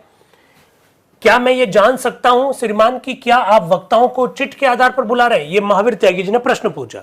जवाब आ रहा है उपाध्यक्ष महोदय द्वारा, मैं अपने कार्य संचालन के संदर्भ में आपको कोई भी सूचना देने के लिए तैयार नहीं हूं। फिर इस बीच में गोपाल नारायण खड़े होकर कह रहे हैं क्या मुझे भी चिट देनी होगी या फिर बारंबार लगातार खड़ा होना पड़ेगा? बार बार खड़े होंगे तब आप हमको बोलने का मौका दोगे या हमको कोई पर्ची भेजनी पड़ेगी, ऐसा वो कह रहे हैं। ठीक है, उपाध्यक्ष महोदय कह रहे हैं ये तो आपके हाथ में, आप दोनों काम कर सकते हैं, आप चिट भी भेज सकते हैं, बार बार खड़े भी हो सकते हैं। फिर टीटी कृष्णमाचारी जी का नाम पुकारा गया। जैसा कि पूर्व वक्ता ने कहा, उन्हीं की ओर इशारा करते हुए वो बात कह रहे हैं, श्रीमान ना तो मैं ये कहता हूं कि इस अनुच्छेद की रचना ठीक है और न ही मैं ये मानता हूं कि इस अनुच्छेद के भागों पर 2, 3, 4, 5 और 6 खंडों में प्रवाहित वर्जनों से उस स्वतंत्रता और अधिकार में कमी होती है। फिर वो कह रहे हैं राजनीति का विद्यार्थी होने के नाते मुझे ये मानना पड़ेगा कि कोई अधिकार निरपेक्ष तो हो ही नहीं सकता। वो कह रहे हैं कि मैं पॉलिटिकल साइंस का विद्यार्थी हूं, इस नाते ये तो कहूंगा कि कोई भी अधिकार निरपेक्ष नहीं हो सकता, एब्सोल्यूट नहीं हो सकता। आप समझ रहे हैं ना, अनुच्छेद 19 में जो स्वतंत्रता है वो एब्सोल्यूट नहीं है, उनके ऊपर कई प्रकार के प्रतिबंध है, कई सारे उसके अपवाद है। तो वो कह रहे हैं मैं पॉलिटिकल साइंस का स्टूडेंट होने के नाते ये तो मैं कह ही सकता हूं कि कोई भी अधिकार या स्वतंत्रता निरपेक्ष नहीं हो सकती और प्रत्येक अधिकार को विशेष परिस्थितियों में किसी न किसी विधि द्वारा संकुचित करना ही पड़ेगा, क्योंकि ऐसा हो सकता है कि किसी अधिकार का पूर्णतः उस सीमा तक प्रयोग नहीं किया जाए जो उस अधिकार के प्रतिपादन करने वाले शब्दों से प्रकट होती है। ऐसी वो बात कह रहे हैं। गजब की बातें हैं भाई, अलग अलग बातें रखी जा रही है। Technical team feedback link share कीजिए। फीडबैक लिंक शेयर कर दीजिए। टीटी कृष्णमाचार्य जी का भाषण चल रहा है। फिर वो कह रहे हैं बैठने से पहले मैं एक बात और कहना चाहूंगा। बैठने से पूर्व एक विषय और है जिस पर मैं जोर देना चाहूंगा। इस सभा में यद्यपि हम में से अधिकतर लोग एक ही दल के हैं, फिर भी आर्थिक विषय पर हमारे विचार भिन्न भिन्न हैं। फीडबैक लिंक शेयर कीजिए।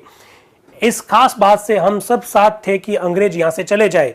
हमारी सबकी यही इच्छा है कि हमारा संविधान स्थायी हो और जनसाधारण को जिस बात की बहुत आवश्यकता है, जिसे वह पूर्ण व्यवस्था द्वारा प्राप्त नहीं कर सका, उसे प्राप्त करने की उसे आवश्यकता है।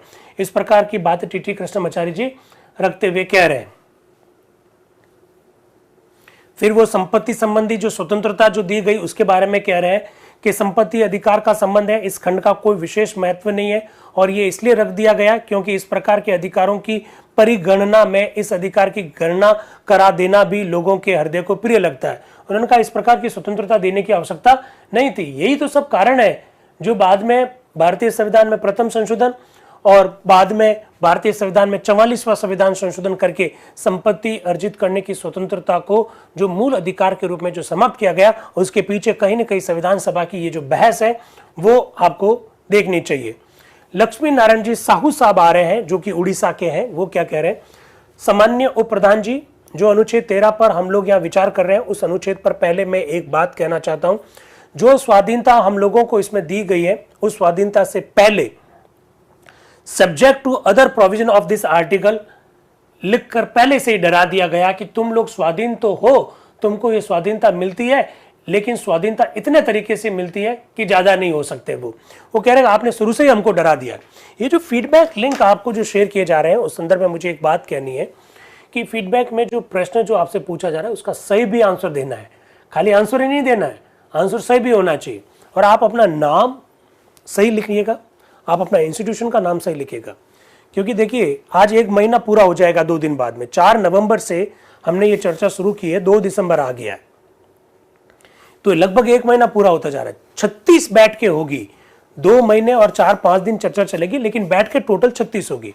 और अगर आप लोगों को याद है तो मैंने आपको पहले दिन ही कहा, इन 36 में से 24 बैठक में जो उपस्थित रहेगा, मिनिमम जो अटेंडेंस है 2/3 है, इन 36 में से जो 24 बैठक में उपस्थित रहेगा उन्हीं को हम सर्टिफिकेट देंगे।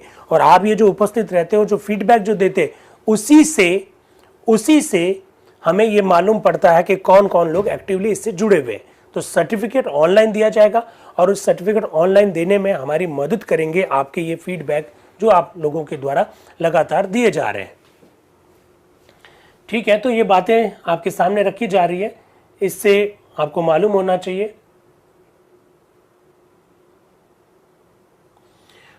एक वो बात जबरदस्त कह रहे हैं लक्ष्मी नारायण जी साहू, ये उड़ीसा के हैं, तो उड़िया में वो एक मुहावरा भी रखेंगे।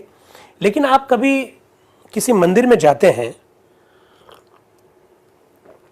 तो आपको कैसा लगेगा कि मंदिर का द्वार बहुत बड़ा बना हुआ हो, लेकिन मंदिर जो मुख्य मंदिर जो है उसमें मूर्ति छोटी सी लगी हुई हो।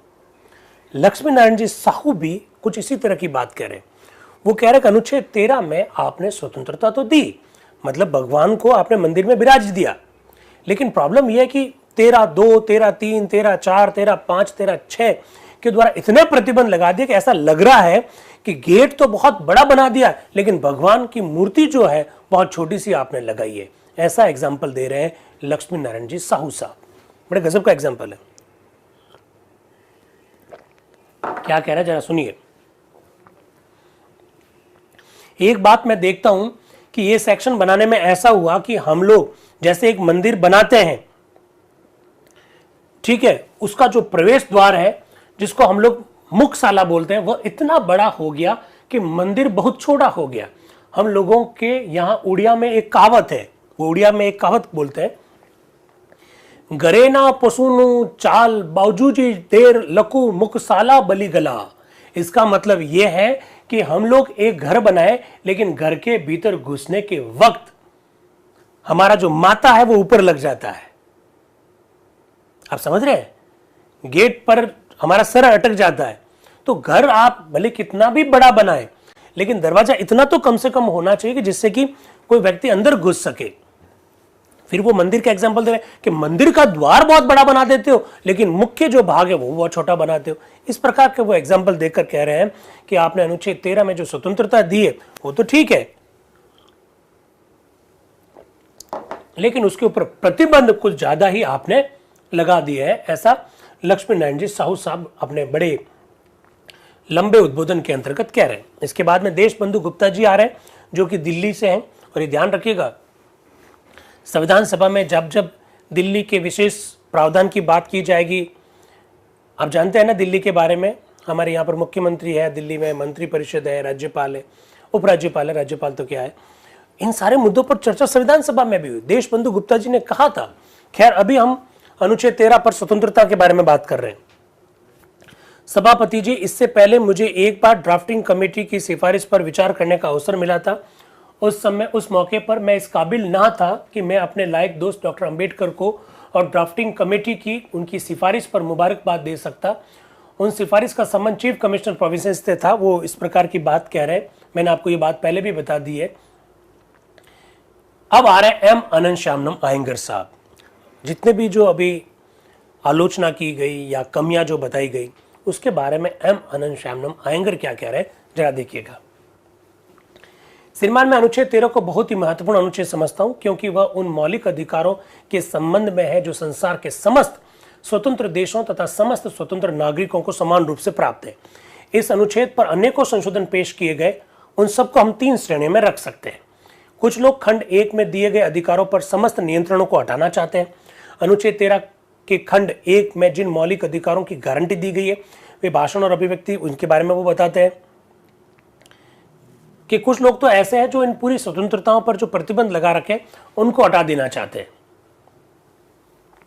फिर वो कह रहे हैं भाई हमने राजद्रोह सब तो हटा ही दिया, तो इसमें डरने की क्या बात है, और स्वतंत्रता पर नियंत्रण तो होना ही चाहिए। राजद्रोह जब शब्द हटा दिया तो दूसरी टेंशन होनी नहीं चाहिए। फिर वो कह रहे हैं इसके पश्चात कुछ ऐसे संशोधन है जो निर्धारित किए हुए मौलिक अधिकारों में परिवर्तन करने के लिए रखे गए। वो कह रहे हैं एक वर्ग तो ऐसा है जो स्वतंत्रता पर लगे प्रतिबंधों को हटाना चाहते हैं। फिर कह रहे हैं वो दूसरा वर्ग ऐसा है जो स्वतंत्रता दे रखी है उसमें कुछ और वृद्धि करना चाहता है कि और स्वतंत्रता दे दीजिए, ऐसा अनंत श्यामनम अयंगर कह रहे हैं। गजब की बातें हैं अनंत श्यामनम अयंगर, जो इतना जो चर्चा जो चल रही है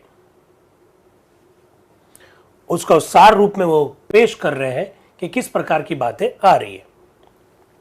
फिर वो कामत की ओर इशारा कर रहे हैं कि मेरे मित्र श्री कामत चाहते हैं कि हमें शस्त्र धारण करने का अधिकार होना चाहिए और इस अधिकार को मौलिक अधिकारों में रखा जाए। यह सच है कि बहुत समय से कांग्रेस प्रति वर्ष इस प्रकार के प्रस्ताव पारित करती रही है, लेकिन उस समय शासन अंग्रेजों का था और हम गुलाम थे।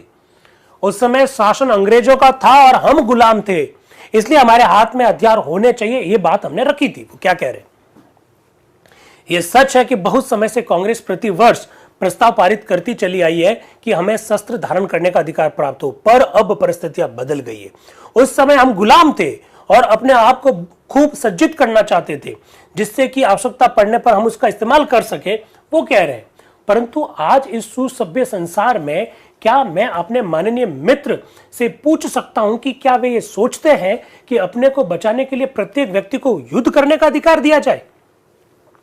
विकट परिस्थितियों के अतिरिक्त अन्यंत्र शक्ति का प्रयोग नहीं होना चाहिए। यदि शक्ति को प्रयोग करना ही है तो उसको राज्य में केंद्रीभूत रहना चाहिए। राज्य को ही मनुष्य अथवा नागरिकों का मध्यस्थ होना चाहिए, जबकि वो लड़ना चाहते हैं। व्यक्तिगत रूप से किसी भी नागरिक को दूसरे पर आक्रमण नहीं करना देना चाहिए। शस्त्र धारण करने के अधिकार का बहुधा दुरुपयोग किया जाता है। इस बीच कामत साहब बोलते हैं अपनी रक्षा के लिए भी शस्त्र का प्रयोग नहीं करना है क्या? तो एम अनंत श्यामनम अयंगर साहब वापस बोलते हैं जिन बलवान नव युवकों के खून में जोश है। अब सुनिएगा, एचवी कामत साहब और अयंगर साहब के बीच में कुछ तीखी नोकझोंक हो रही है। कामत साहब ने प्रस्ताव रखा था हथियार रखने का अधिकार होना चाहिए। एम अनंत श्यामनम कह रहे हैं नहीं होना चाहिए। क्यों नहीं होना चाहिए? उस समय हम गुलाम थे, उस समय हम चाहते थे कि हमको अधिकार मिले। अब हम गुलाम थोड़ी है। अब अगर दो व्यक्तियों के बीच में लड़ाई होगी तो राज्य मदद करेगा ना, तो राज्य व्यवस्था के लिए है, इसलिए हमारे पास हथियार नहीं होना चाहिए। तो एचवी कामत साहब कह रहे हैं अगर हमारे ऊपर हमला होगा तो हम अपनी रक्षा के लिए भी हथियार का इस्तेमाल नहीं करेंगे। तो एम अनंत श्यामनम अयंगर क्या कह रहे हैं जरा सुनना। जिन बलवान नवयुवकों के खून में जोश है उनके लिए आत्मरक्षा करना बहुधा आक्रमण के बराबर होता है। जैसे कि बात बात पर श्री कामत के बारे, ये बात कामत के बारे में भी कही जा सकती है। श्री कामत की आत्मरक्षा बहुधा आक्रमण के रूप में होती है। आनंद श्यामनम आयंगर साहब कामत साहब को कहते हैं कि कुछ नवयुवक ऐसे होते हैं जो अपनी आत्मरक्षा भी बड़ी आक्रामक ढंग से करते हैं, जैसे कि यह बात कामत साहब पर भी लागू होती है। वे अपनी रक्षा भी बहुधा आक्रमणकारी के रूप में करते हैं। तो कामत साहब क्या कह रहे हैं? मैं इस बात पर आपत्ति करता हूं मान्यवर। तो आयंगर साहब कह रहे हैं मुझे खेद है श्रीमान। तो उपाध्यक्ष कहते हैं अरे इन्होंने खेद प्रकट कर दिया, अब प्लीज आप बैठ जाइए। तो एम आनंद श्यामनम आयंगर कह रहे हैं मैं अपने युवा मित्र और उनकी वीरता का महान आदर करता हूं। जहां तक सांप्रदायिक प्रश्न का संबंध है, एक ऐसा संशोधन यहां उपस्थित किया गया जिसके द्वारा उसको मौलिक अधिकारों में रखने की अपेक्षा की गई है। इस प्रकार से देखिए किस प्रकार से वो बातें कर रहे हैं एम आनंद श्यामनम आयंगर साहब, आप देख सकते हैं। इसके बाद में सत्यनारायण सिंह जी आ रहे हैं, वो कह रहे हैं अब चर्चा बंद करो भाई, अब वोटिंग करवाओ कि कौन स्वीकार कर रहा है, कौन सा संशोधन स्वीकार्य है, कौन सा संशोधन स्वीकार्य नहीं है, वोटिंग करवाओ। तो उपाध्यक्ष महोदय कह रहे हैं मुझसे एक बात पूछी गई थी कि मैं सभा की कार्यवाही का किस प्रकार से संचालन करने का प्रयत्न किया। उस समय मैंने कोई भी सूचना देने से मना कर दिया। महावीर त्यागी जी ने कहा ना कि सर आप क्या चिट भिजवाकर अपना बात रखने का कहते हो कि किस तरह से कहते हो? तो एच.सी. मुखर्जी साहब ने कहा कि मैं किसी को बताने के लिए उत्तरदायी नहीं हूं, क्योंकि मैंने सोचा था कि मैं जिस प्रकार कार्यवाही का संचालन करता हूं उसकी व्याख्या करना मेरे स्वविवेक पर छोड़ दिया जाए। इस समय मेरे पास 25 सज्जनों की अलग अलग 25 सूचनाएं हैं और वे सब बोलने के इच्छुक हैं, ऐसे वो बात कह रहे हैं। मेरे विचार से तो विषय पर पूर्ण वाद विवाद हो चुका है, पर सदैव की बात मैं ये जानना चाहता हूं कि क्या सभा की ये इच्छा है कि अब वाद विवाद समाप्त कर दिया जाए। तो बहुत सारे सदस्यों ने बोला हाँ जी हाँ जी हाँ, बहस बंद कर दीजिए, अब तो वोटिंग करवाइए। तो उपाध्यक्ष कह रहे हैं ओके, अब मैं डॉक्टर बी.आर. अम्बेडकर से निवेदन करूंगा कि वो अपना उत्तर दें। इतनी जो बहस हुई है, अब डॉक्टर बी.आर. अम्बेडकर क्या कह रहे हैं जरा सुनिए। उपाध्यक्ष महोदय, इस अनुच्छेद 13 पर जो संशोधन पेश किए गए उनमें से मैं संशोधन संख्या 415, श्री मुंशी के संशोधन संख्या 86 द्वारा संशोधित संशोधन संख्या 453 और ठाकुरदास भार्गव के युक्ति युक्त शब्द को जोड़ देने वाले संशोधनों को स्वीकार करता हूं, ऐसा डॉक्टर बी.आर. अम्बेडकर कह रहे हैं। फिर उपाध्यक्ष महोदय कह रहे हैं क्या कृपा करके हमें यह बताएंगे कि संशोधन संख्या 415 को स्वीकार करने का आप किस प्रकार विचार रखते हैं? तो डॉक्टर बी.आर. अम्बेडकर साहब कह रहे हैं वह संशोधन जो इस अनुच्छेद के अन्य प्रावधानों के अधीन शब्दों को निकालने का प्रयास करते हैं। उपाध्यक्ष महोदय कह रहे हैं इसके बाद क्या? इसके पश्चात मैं संशोधन संख्या 86 द्वारा परिवर्तित रूप 453 पंडित ठाकुरदास द्वारा रखे गए सारे संशोधनों को स्वीकार करता हूं, ऐसा वो कह रहे हैं। फिर डॉक्टर अंबेडकर साहब अपनी बात को आगे कह रहे हैं अनुच्छेद 13 पर सामान्य आक्रमण के संदर्भ में जिसको उपखंडों से खंड 1 पर केंद्रित किया गया, मैं ये कह सकता हूं कि सभा अब ये प्रतीत करने लगी है कि पूर्व स्थापित किए गए संशोधनों के सहित अनुच्छेद का जो स्वरूप हो गया वह सामान्यतया संतोषजनक है। मेरे विचार से अनुच्छेद 8 की महत्ता पर मेरी व्याख्या से वर्तमान विधि पद पर मेरे संशोधन से और युक्ति युक्त शब्द के पूर्व स्थापन से उन दोषों का निराकरण हो जाता है जो माननीय सदस्यों ने भाषण देते समय प्रकट किए थे। अब मैं समझता हूं कि मेरे मित्र प्रोफेसर सिब्बललाल सक्सेना, टी.टी. कृष्णमाचारी जी और अलगू राय शास्त्री द्वारा दिए गए भाषणों से सभा को यह विश्वास हो गया होगा कि संशोधनों के सहित अनुच्छेद का जो वर्तमान स्वरूप है उसको ग्रहण करने में अब कोई कठिनाई नहीं होगी। इसलिए इस अनुच्छेद के समर्थन में जो कुछ मेरे मित्रों ने कहा उससे अधिक मैं इस पर कुछ और नहीं बोलना चाहता हूं। सच तो यह है कि इस अनुच्छेद के समर्थन करते हुए दिए गए भाषणों में जिन तर्कों का प्रयोग किया गया है उनको और सुंदर बनाने में मुझे बहुत ही कठिनाई प्रतीत होती है। मैं इसलिए अन्य विषयों को लूंगा, उनमें से बहुत से को मेरे मित्र श्री अनंत श्यामनम आयंगर द्वारा निपटा दिया गया। और श्रीमान यदि आप मुझे नहीं बुलाते तो मैं यही कह देता कि उनके भाषण को मेरा भाषण समझ लिया जाए। एम अनंत श्यामनम आयंगर साहब ने जो अपना उद्बोधन दिया, डॉक्टर बी.आर. अम्बेडकर साहब उनके उद्बोधन से सहमत है और वो कहते हैं कि साहब अगर आपने मेरा नाम नहीं पुकारा होता तो मैं यही कह देता कि एम अनंत श्यामनम आयंगर का भाषण ही मेरा भाषण समझ लिया जाए, क्योंकि उन्होंने समस्त विषय को निपटा दिया है जिस पर मैंने ध्यान दिया था। मैंने तो केवल एक बात पर ध्यान दिया है और अपने उत्तर में उसका हवाला देने के लिए मैंने सोचा था। मेरे मित्र प्रोफेसर केटी शाह ने कहा था कि मुद्रण स्वतंत्रता के संदर्भ में मौलिक अधिकारों में कुछ नहीं कहा गया। आपको याद होगा प्रोफेसर केटी शाह ने कहा ना कि प्रेस की स्वतंत्रता होनी चाहिए, समाचार पत्रों की स्वतंत्रता होनी चाहिए, इसके बारे में संविधान में कुछ लिखा हुआ नहीं है। तो उसके बारे में डॉक्टर बी.आर. अम्बेडकर क्या बोल रहे हैं? मेरे विचार में जो उत्तर मेरे मित्र अनंत श्यामनम आयंगर ने दिया वह पूर्ण उत्तर है। किसी व्यक्ति या नागरिक की अभिव्यक्ति ही मुद्रण का दूसरा रूप है। जब आप कहते हो कि अभिव्यक्ति की स्वतंत्रता है तो उसमें प्रकाशन की स्वतंत्रता भी इनहेरेंट है। डॉक्टर अंबेडकर साहब स्पष्ट रूप से कहते हैं मुद्रण के कोई विशेष अधिकार नहीं होते जो किसी नागरिक को उसके निजी रूप में ना दिए जाए या जिनका वह प्रयोग ना कर सके। मुद्रित प्रति के संपादक अथवा प्रबंधक सब नागरिक ही होते हैं। इस कारण से जब तक कि वे समाचार पत्रों में कुछ लिखना चाहते हैं तो वे केवल अपने अभिव्यक्ति अधिकार का प्रयोग करते हैं। इसलिए मेरे विचार से मुद्रण स्वतंत्रता का खास जिक्र करने की कोई आवश्यकता नहीं है, ऐसा डॉक्टर बी.आर. अम्बेडकर साहब ने कहा। फिर आगे कहते हैं शस्त्र धारण करने के बारे में क्या कहते हैं, जरा देखिए। शस्त्र धारण करने के संदर्भ में जिस पर मेरे मित्र श्री कामत इतने अधिक उत्तेजित हो गए थे, मेरे विचार से जो स्थिति हमने ग्रहण की है वह बिल्कुल स्पष्ट है। यह सत्य है और सबको विदित है कि कांग्रेस इस बात का आंदोलन करती रही है कि शस्त्र धारण करने का अधिकार होना चाहिए।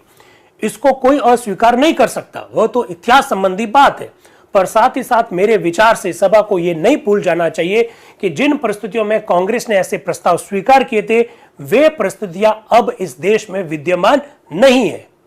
तो एच.वी. कामत साहब बीच में बोलते हैं, ये तो बड़ा चतुरतापूर्ण तर्क दे रहे हैं आप। तो डॉक्टर अंबेडकर वापस जवाब देते हैं, जी हां, इसलिए ब्रिटिश सरकार ने भारतीयों को शस्त्र धारण करने की आज्ञा नहीं दी थी और ऐसा उन्होंने शांति और आदेश के आधार पर नहीं किया था, बल्कि इस आधार पर कि एक विदेशी सरकार के विरोध में अधीनस्थ प्रजा को शस्त्र धारण करने का अधिकार नहीं होना चाहिए, जिससे कि वह सरकार को बाहर फेंकने के लिए संगठित ना हो सके।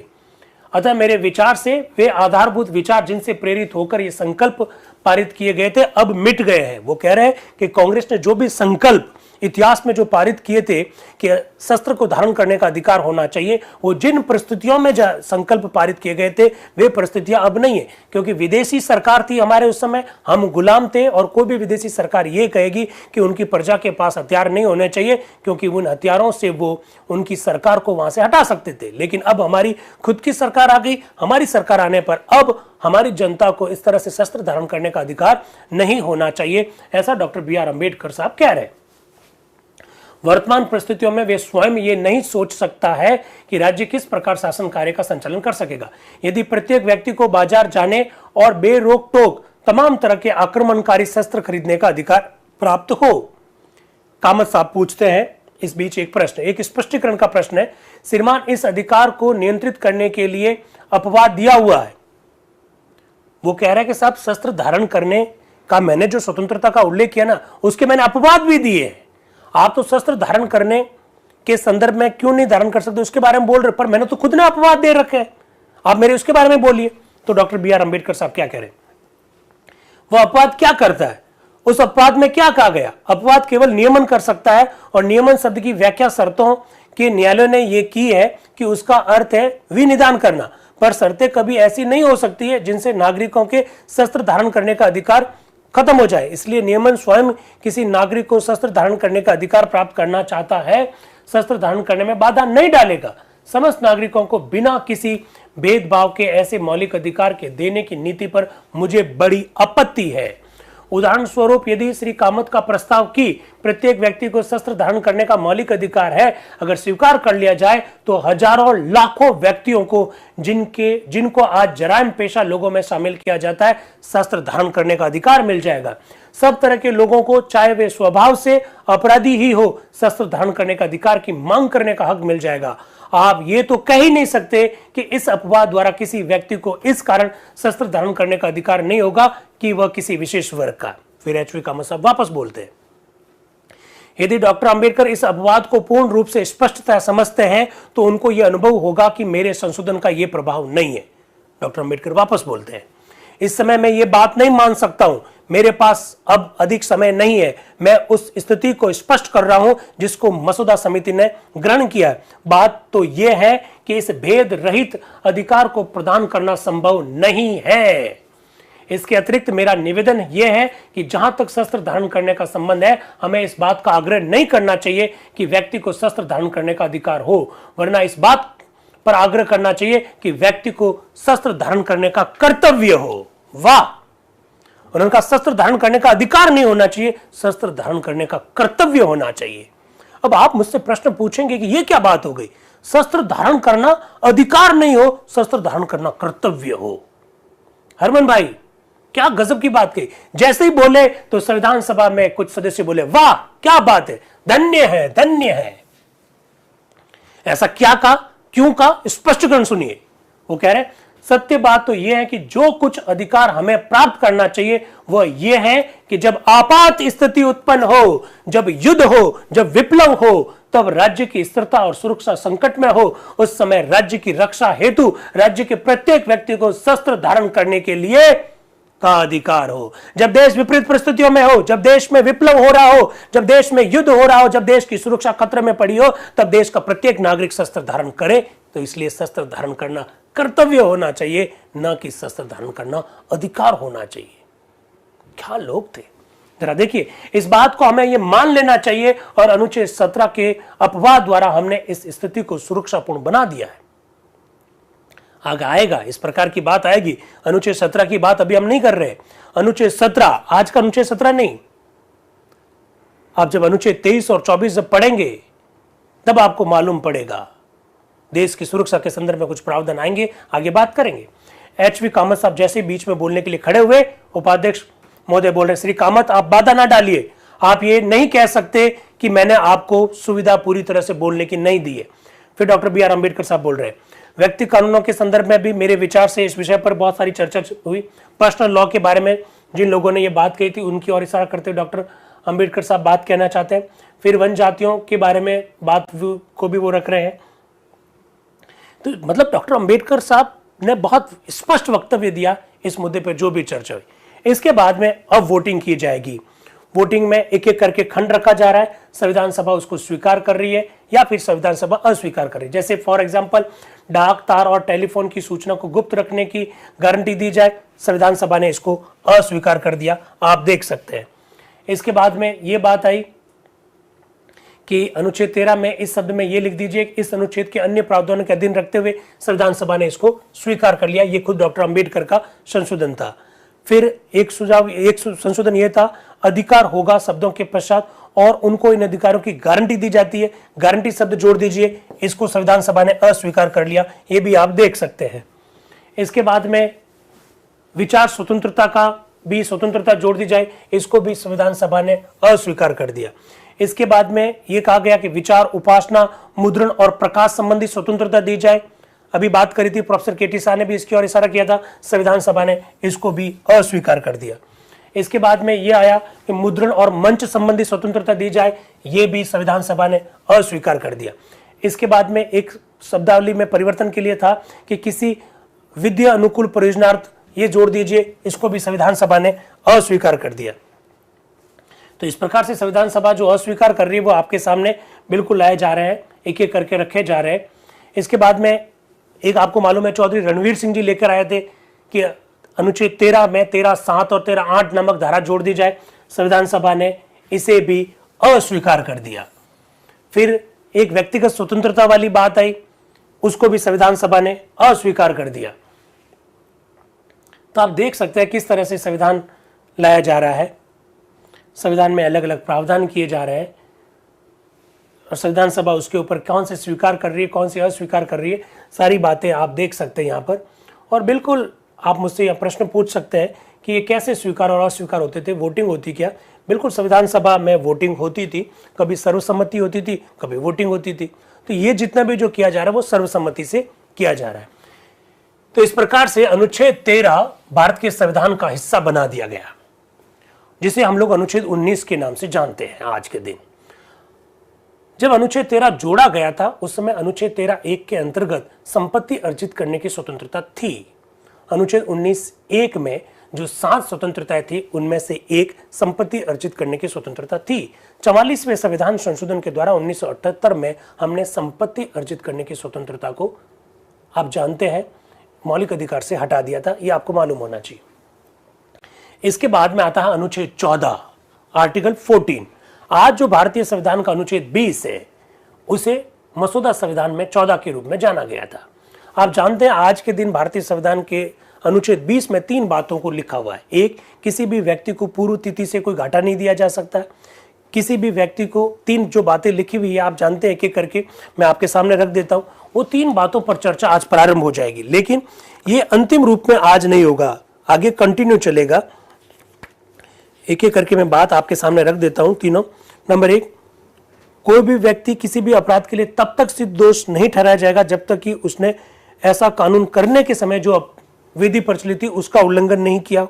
किसी व्यक्ति को एक ही अपराध के लिए 2 सजा नहीं दी जा सकती है। किसी अपराध के लिए अभियुक्त किसी व्यक्ति को स्वयं के विरुद्ध गवाही देने के लिए बाध्य नहीं किया जा सकता। ये 3 बातें लिखी। एक, जिस समय व्यक्ति ने अपराध किया उस समय की विधि के तहत उसे सजा दी जाएगी। एक व्यक्ति को एक से ज्यादा सजा नहीं दी जा सकती है। एक, किसी व्यक्ति को खुद के खिलाफ गवाही देने के लिए बाध्य नहीं किया जा सकता। आज संविधान में यह लिखा हुआ है। कैसे आया यह अनुच्छेद, जरा देखिएगा। एच.वी. कामत साहब 13 क अर्थात सूची 5 के संशोधन 89, 90, 92 का क्या हुआ, वो ऐसा प्रश्न करते हैं। तो उपाध्यक्ष महोदय कह रहे हैं कि हमने उसको रोक लिया है, अभी उसके ऊपर चर्चा नहीं कर रहे। इसका मतलब अनुच्छेद 13 पर बाद में चर्चा फिर की जाएगी, ये भी आपको ध्यान रखना है, अभी पूरा नहीं हुआ है। फिर उपाध्यक्ष महोदय कह रहे हैं कि अब संविधान में अनुच्छेद 14 को जोड़ दिया जाए क्या।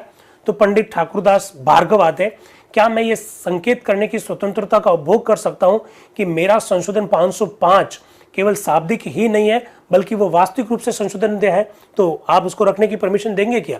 तो उपाध्यक्ष महोदय कह रहे हैं मैं इसकी व्यवस्था बाद में दूंगा, अभी मैं नजरुद्दीन जी अहमद साहब का नाम पुकार रहा हूं। नजरुद्दीन जी अहमद साहब आ रहे हैं, फिर अपनी बात को रख रहे हैं।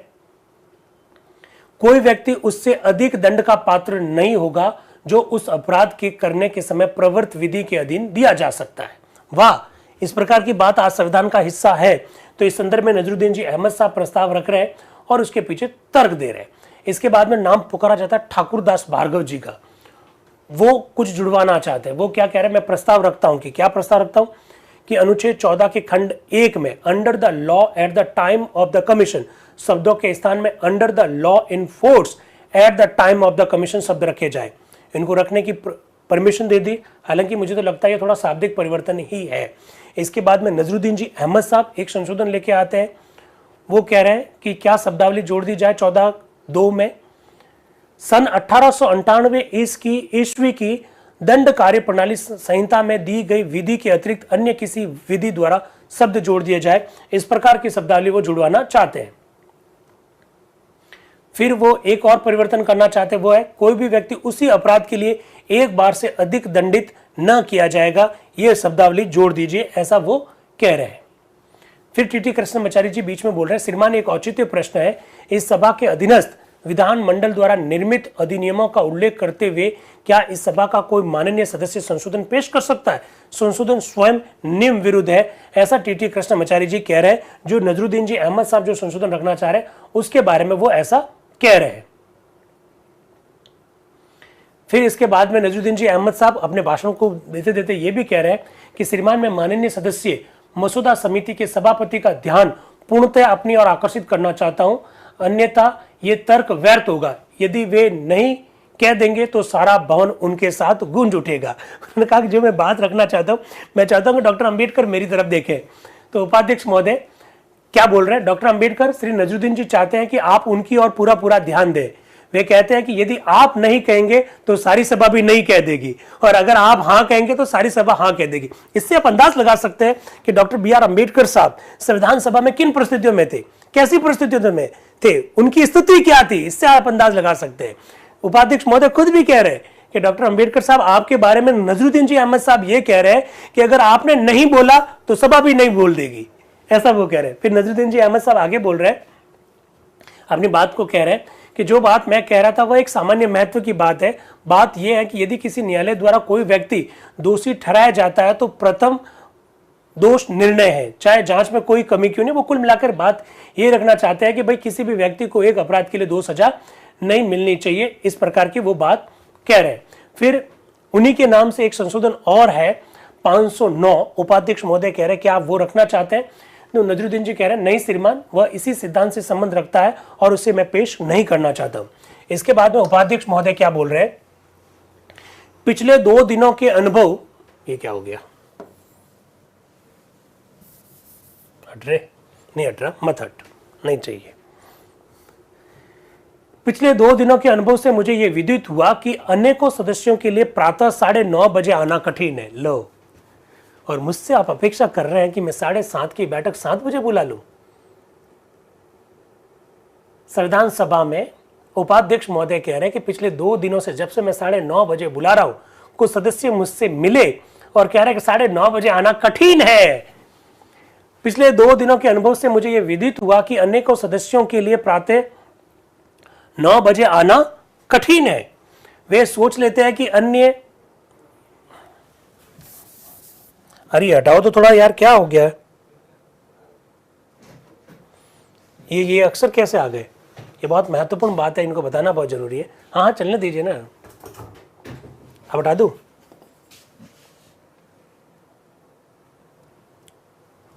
ओके ठीक है, okay, thank you very much. पिछले 2 दिनों के अनुभव से मुझे यह विदित हुआ कि अनेकों सदस्यों के लिए प्रातः 9:30 बजे आना कठिन है। वे सोच लेते हैं कि अन्य सदस्य तो ठीक समय पर पहुंच ही जाएंगे, इसलिए उनके पहुंचने की कोई आवश्यकता नहीं है। वाह, आप ऐसा मत सोचो यार, आप ऐसा मत सोचो कि हम नहीं जुड़ेंगे तो 10, 12, 20 साथी तो जुड़ ही जाएंगे, तो फिर ठीक है चलने दीजिए, हम तो यूट्यूब पर भी देख लेंगे। ऐसा मत करो भाई, आप ऐसा करेंगे तो फिर कैसे काम चलेगा। तो उपाध्यक्ष महोदय कह रहे हैं कि कुछ सदस्य कह रहे हैं कि भाई ठीक है, कुछ लोग तो चले जाएंगे, संविधान का निर्माण करके आ जाएंगे, हमारी कोई आवश्यकता नहीं है। इसके कारण ठीक समय कार्य प्रारंभ करना कठिन हो जाता है। मैंने इसलिए यह निश्चय किया कि कल से हम प्रातः 10 बजे कार्य प्रारंभ करेंगे और 1:30 बजे को हम अवकाश लेंगे। तत्पश्चात परिषद शुक्रवार 3 दिसंबर 1948 को सुबह 10 बजे के लिए स्थगित हो गई। तो संविधान सभा में भी इस तरह से बातें होती थी, लेकिन इसके बावजूद भी आप YouTube के साथी और जो जूम के साथी जो सुबह 7:30 बजते ही बिल्कुल डट जाते हैं संविधान सभा की ये जो समझ। देखिए, मैंने आपको इस मंच से कई बार कहा, ये अलग तरह की चर्चा है, ये विशेष प्रकार की चर्चा है। पर डे 4-4 घंटे की जो चर्चा है उसको हम लोग पेश कर रहे हैं। अब तक आप पढ़ते रहे संविधान सभा के पहले बैठक, अंतिम बैठक, ये पढ़ते रहे, संविधान सभा के सत्र पढ़ते रहे। अब हम विभिन्न सत्रों में क्या हुआ उसको पढ़ रहे हैं, विभिन्न सत्रों में पर डे क्या हुआ उसको पढ़ रहे हैं। तो ये अपने आप में एक यूनिक प्रकार की चर्चा है और इतना बड़ा दावा है। आप तो मेरे सुनो ना, आप अभी 23 लोग तो जूम पे जुड़े हुए और यूट्यूब पे काफी सैकड़ों लोग जुड़े हुए, आपको मालूम है कि नहीं है, आप इस जो चर्चा में भाग ले रहे हैं वो हिंदुस्तान के इतिहास में पहली बार हो रही है। आपको ये मालूम है कि नहीं है? तो आप तो इस चर्चा में भागीदार नहीं है, आप तो इसमें सहभागी है, सहभागी। आप कोई अप्रत्यक्ष रूप से योगदान नहीं दे रहे, प्रत्यक्ष रूप से इस चर्चा को साक्षात देख रहे हैं। हिंदुस्तान के इतिहास में ऐसी चर्चा पहली बार हो रही है। तो हाँ, कुछ मित्रों को समझ में नहीं आता होगा क्योंकि वो पहले की चर्चा देखी नहीं है, ऐसा मेरे YouTube के साथी कह रहे। अगर आप लगातार पहले की जो चर्चा 9 दिसंबर, 10 दिसंबर, 11, 12, 13 जो भी हुआ उसको अगर आप सब देख लेंगे तो आपको ये चर्चा बहुत पसंद आएगी। ये अलग प्रकार की चर्चा है, संविधान के निर्माण की संपूर्ण प्रक्रिया को समझने वाली चर्चा है। तो आज के लिए इतना काफी। कल 3 दिसंबर 2023 को हम चर्चा करेंगे 3 दिसंबर 1948 को क्या क्या हुआ। आप जरा खुद सोचिए ना, किस प्रकार की चर्चा रखी जा रही है। संविधान सभा के विभिन्न सदस्यों के जो विचार हम लोग रख रहे हैं, संविधान के प्रति समझ विकसित करने में ये बहुत सहायता होगी। तो आज के लिए इतना काफी। Thank you very much and wish you all the best. Thank you.